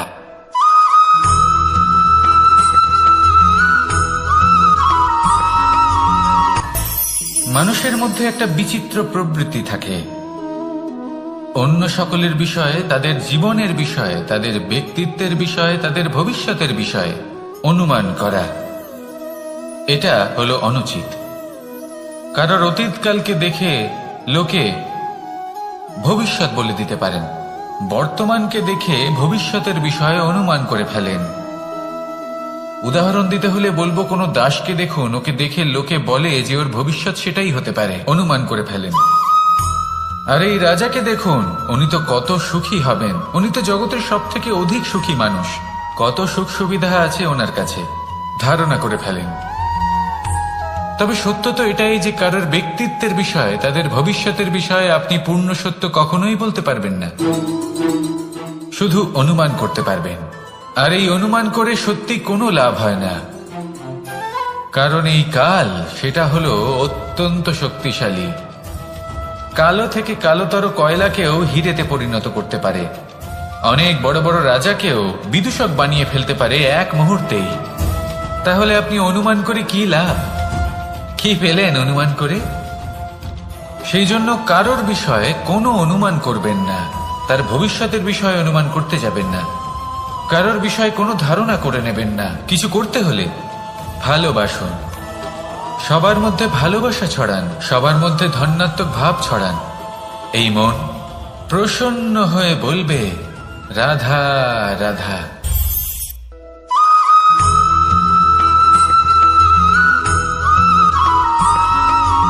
কথায় আছে, প্রত্যেক পুত্র তার পিতার প্রতিচ্ছবি হয়, আর সমস্ত প্রতিচ্ছবি চায় যেন সে তার অস্তিত্ব প্রাপ্ত করতে পারে। পুত্র চায় সে যেন তার পিতার মতো হয়, বা কখনো কখনো তার থেকেও শ্রেষ্ঠ হয়।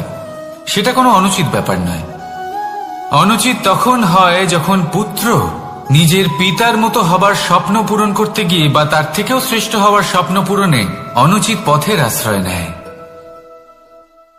কারণ তারপরে সে তার পিতার গুণগুলি আত্মসাৎ করতে চায় না। সে শুধুই এটা চায় যে সংসারের চোখে যেন আমি শ্রেষ্ঠ প্রমাণিত হই।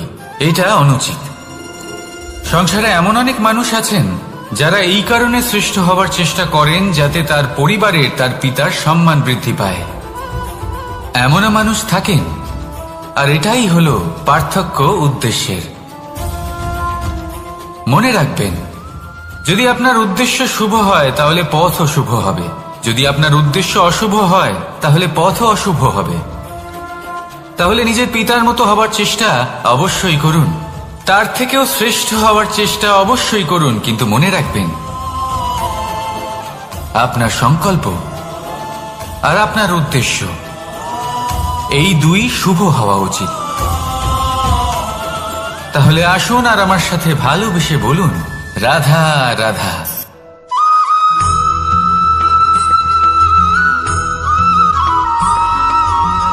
পিতা আর পুত্রের সম্পর্ক অত্যন্ত মধুর হয়ে থাকে।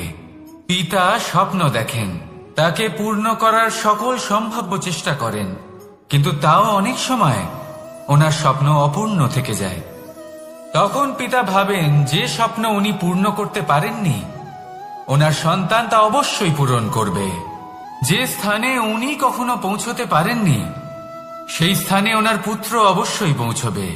পিতা নিজের সন্তানের ভবিষ্যৎ নিয়ে সেই স্বপ্ন দেখেন, আর যখন সেই সন্তান সামনে এগোতে থাকে তখন তার দুঃখ হয় না, বরং গর্ব হয়।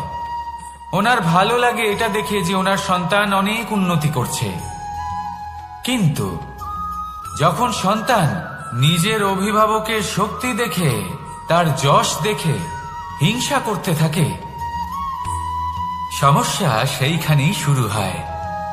সেই জন্য সকল সন্তানকে এটা মনে রাখতে হবে, দেখুন, পুত্র হবার সুবাদে, এক সন্তান হবার সুবাদে এটা হলো আপনার অধিকার যে আপনি আপনার পিতার থেকে বেশি উন্নতি করবেন। আপনার পিতাও এটাই চান, কিন্তু সুস্থভাবে এটা করুন। একটা রেখা টেনে নিন যাতে আপনি তাতে এগোতে পারেন আর আপনার পিতার তাতে গর্ববোধ হয়, আর সেই বিষয়ে দুঃখ না হয় যে আমার সন্তান আমাকেই ছোট করার চেষ্টা করছে। ইতিহাস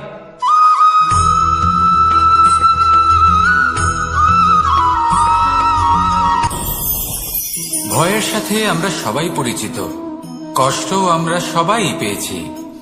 কখনো কখনো আমরা অসুস্থ হয়ে পড়ি, আর এমন সময় হলে মাতার মমতা, কখনো বাবার স্নেহ, কখনো বন্ধুদের পাশে থাকার অনুভূতি আমাদের রোগ নিরাময়ে সাহায্য করে।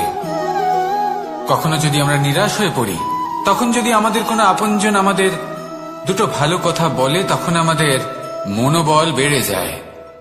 ঠিক তেমন সংসারের এই রঙ্গমঞ্চে যদি আপনি পীড়িত অনুভব করেন, কিছু শুভ কথা আলোচনা করুন, কিছু স্তুতি গান করুন, কিছু মুহূর্তের জন্য হলেও নিজের ইষ্টদেবের কথা স্মরণ করুন আর প্রার্থনা করুন।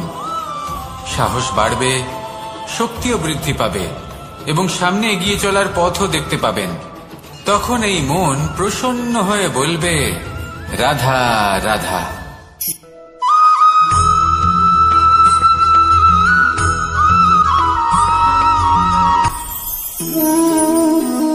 শক্তি এক অত্যন্ত বিচিত্র বস্তু, বা বলতে পারেন অনুভূতি। পিতা সবসময় চান যেন তিনি তার শক্তি পুত্রকে, আসুন আপনাকে সহজে বোঝাই। যদি আপনি সুপাত্র হন আর আপনাকে শক্তি দেওয়া হয়, তাহলে আপনি সেই শক্তির গুরুত্ব বুঝবেন, কোথায় সেই শক্তি প্রয়োগ করা উচিত সেটা বুঝবেন। আর এটা যেহেতু অর্জন করা শক্তি হবে, সেই শক্তির অপব্যবহার হবে না।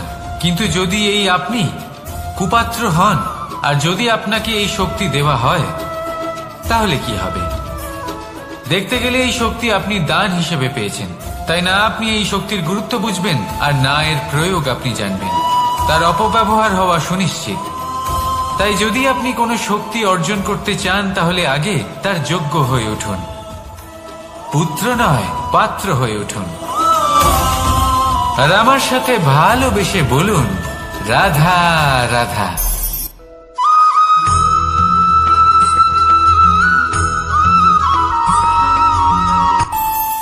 আমাদের মনে যখন কোনো প্রশ্ন ওঠে, কোনো দ্বন্দ্ব জাগে, তখন আমরা যাই আমাদের গুরুর কাছে, আমাদের আরাধ্যের কাছে গিয়ে জিজ্ঞেস করি। এইভাবেই একদিন আমি পৌঁছলাম আমার আরাধ্যের কাছে, আমার মহাদেবের কাছে, আর ওনাকে প্রশ্ন করলাম যে মহাদেব, জীবনে আনন্দ পাওয়ার, উৎসব পালনের, প্রেম ভাগ করে নেবার, জীবনকে উপভোগ করে নেওয়ার সর্বশ্রেষ্ঠ সময় কোনটা? মহাদেব হাসলেন আর উনি বললেন, জীবনে উৎসব পালনের সব থেকে শ্রেষ্ঠ দিন হল মৃত্যুর ঠিক আগের দিনটা। প্রেম ভাগ করে নেওয়ার সব থেকে শ্রেষ্ঠ মুহূর্ত হল মৃত্যুর ঠিক আগের মুহূর্ত। জীবনকে উপভোগ করে নেওয়ার সর্বশ্রেষ্ঠ প্রহর হল মৃত্যুর এক প্রহর পূর্বে। তখন আমি চমকে গেলাম। আমি বললাম, কিন্তু মহাদেব, মৃত্যু তো অনিশ্চিত, আমরা জানিও না কবে আমাদের মৃত্যু হবে। মহাদেব আবার হাসলেন। উনি বললেন যে যদি আমরা এভাবে জীবন কাটাই যে আমরা জীবনের প্রত্যেক দিন, প্রত্যেক মুহূর্ত, প্রত্যেক প্রহর শেষ বলে মনে করি, তাহলে আমাদের সমস্ত জীবন আনন্দের সাথেই অতিবাহিত হবে। কি বলেন?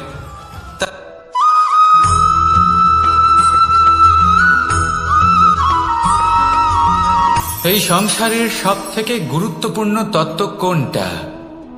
প্রথম হলো সময়। জন্ম থেকে মৃত্যু পর্যন্ত এই যে সময়, এটাই তো হলো জীবন। দ্বিতীয় হলো জীবন, যাতে আমরা সময়ের সদ্ব্যবহার করি, শ্রেষ্ঠ থেকে শ্রেষ্ঠতর কাজ করার চেষ্টা করি। বহু বছরের এই পরম্পরা, এই সংস্কৃতিকে এগিয়ে নিয়ে যাওয়ার চেষ্টা করি। এই সংসারে আমরা অংশগ্রহণ করতে চেষ্টা করি। তৃতীয় হলো ধন, সেই ধন যা প্রত্যেক ব্যক্তি অর্জন করতে চেষ্টা করেন। এবার এই তিনটি তত্ত্বের মধ্যে একটা সামঞ্জস্য আছে, সমান ব্যাপার আছে। সে ধনই হোক বা সময় হোক বা হোক জীবন। আর সেই সমান ব্যাপার হলো যে যদি আপনি এটা গণনা করতে থাকেন তাহলে তা কমতে থাকে, যদি আপনি এটা ব্যবহার করেন তাহলে তা বাড়তে থাকে। একে সংগঠিত করে রাখতে চেষ্টা করলে এ হাত থেকে ফসকে যায়, কিন্তু যদি আপনি একে সামলে রাখতে শিখে যান তাহলে এমন কাজ করবেন যাতে সংসারের সাথে সাথে পরবর্তী প্রজন্ম লাভবান হবে। যদি কিছু শিখতে চান তাহলে সামলাতে শিখুন, গণনা করা বা সংগঠিত করা নয়। আসুন আর আমার সাথে ভালোবেসে বলুন, রাধা রাধা।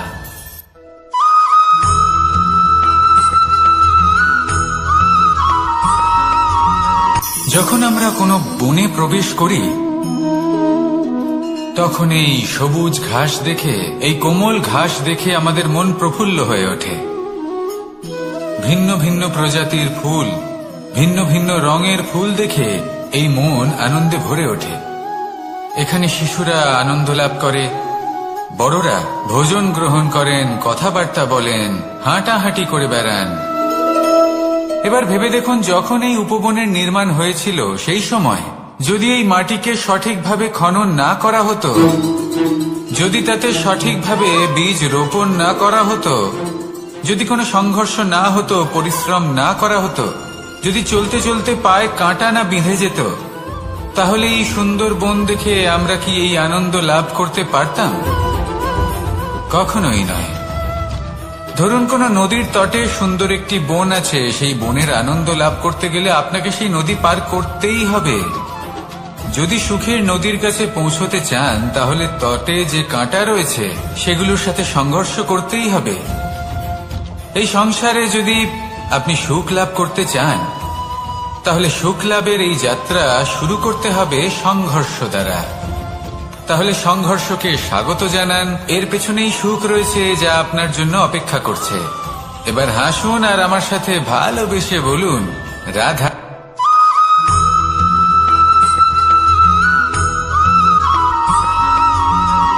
পুরুষার্থ। শাস্ত্রে 4 ধরনের পুরুষার্থের কথা বলা হয়েছে। প্রথম হলো ধর্ম।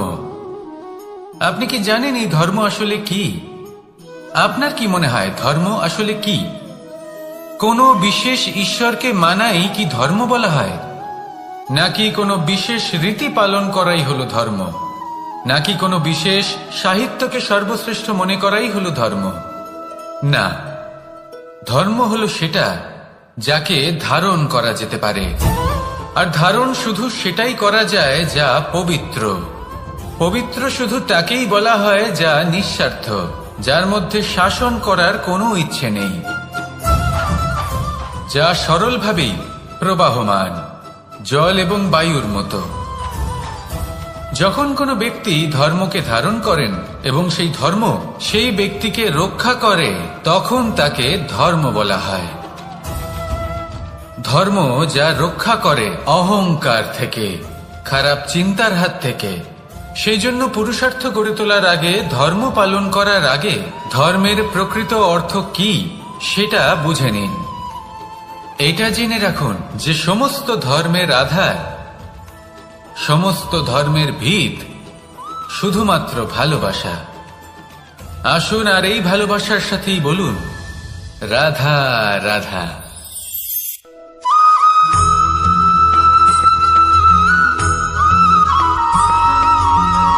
মানুষের মানসিকতা এমন হয় যে সে যতটা করে আশা করে যে তার থেকে অনেক বেশি তার বদলে সে পাবে। দেখুন, সবকিছুই আপনার ভাবনা চিন্তার উপর নির্ভর করছে। আপনি যদি ফলের বিষয়ে ভেবে কর্ম করতে থাকেন তাহলে সেটা অনুচিত। জীবনের আসল আনন্দ হলো নিজের কর্ম করতে থাকা, ফলের চিন্তা করা উচিত নয়। যদি আপনি এরকম ভাবেন যে আমি এতটা করছি, আমার এতটা পাওয়া উচিত, সেই ভাবনা অনুচিত। যদি আপনি সেবার মানসিকতা নিয়ে কর্ম করতে থাকেন, কর্মচক্রে প্রবাহিত হন, যদি আপনি এমন ভাবনা রাখেন যে আমি এতটা পাচ্ছি তাই এর থেকে অনেক বেশি আমি কর্ম করব, তাহলে নিশ্চিত রূপে আপনি যতটা করছেন তার থেকে অনেক বেশি আপনি পাবেন। আপনার আশার থেকে অনেক বেশি আপনি পাবেন। শুধু জীবনে অনেক বেশি কাজ করতে থাকুন, ফলের চিন্তা করবেন না। আর মনে রাখবেন, এই ভাবনাই সব থেকে বড় বীজ। কর্মের উপর বিশ্বাস রাখুন। জীবনে যা যা আপনি চান সবই সুখময় হবে। আসুন আর আমার সাথে ভালোবেসে বলুন রাধা রাধা।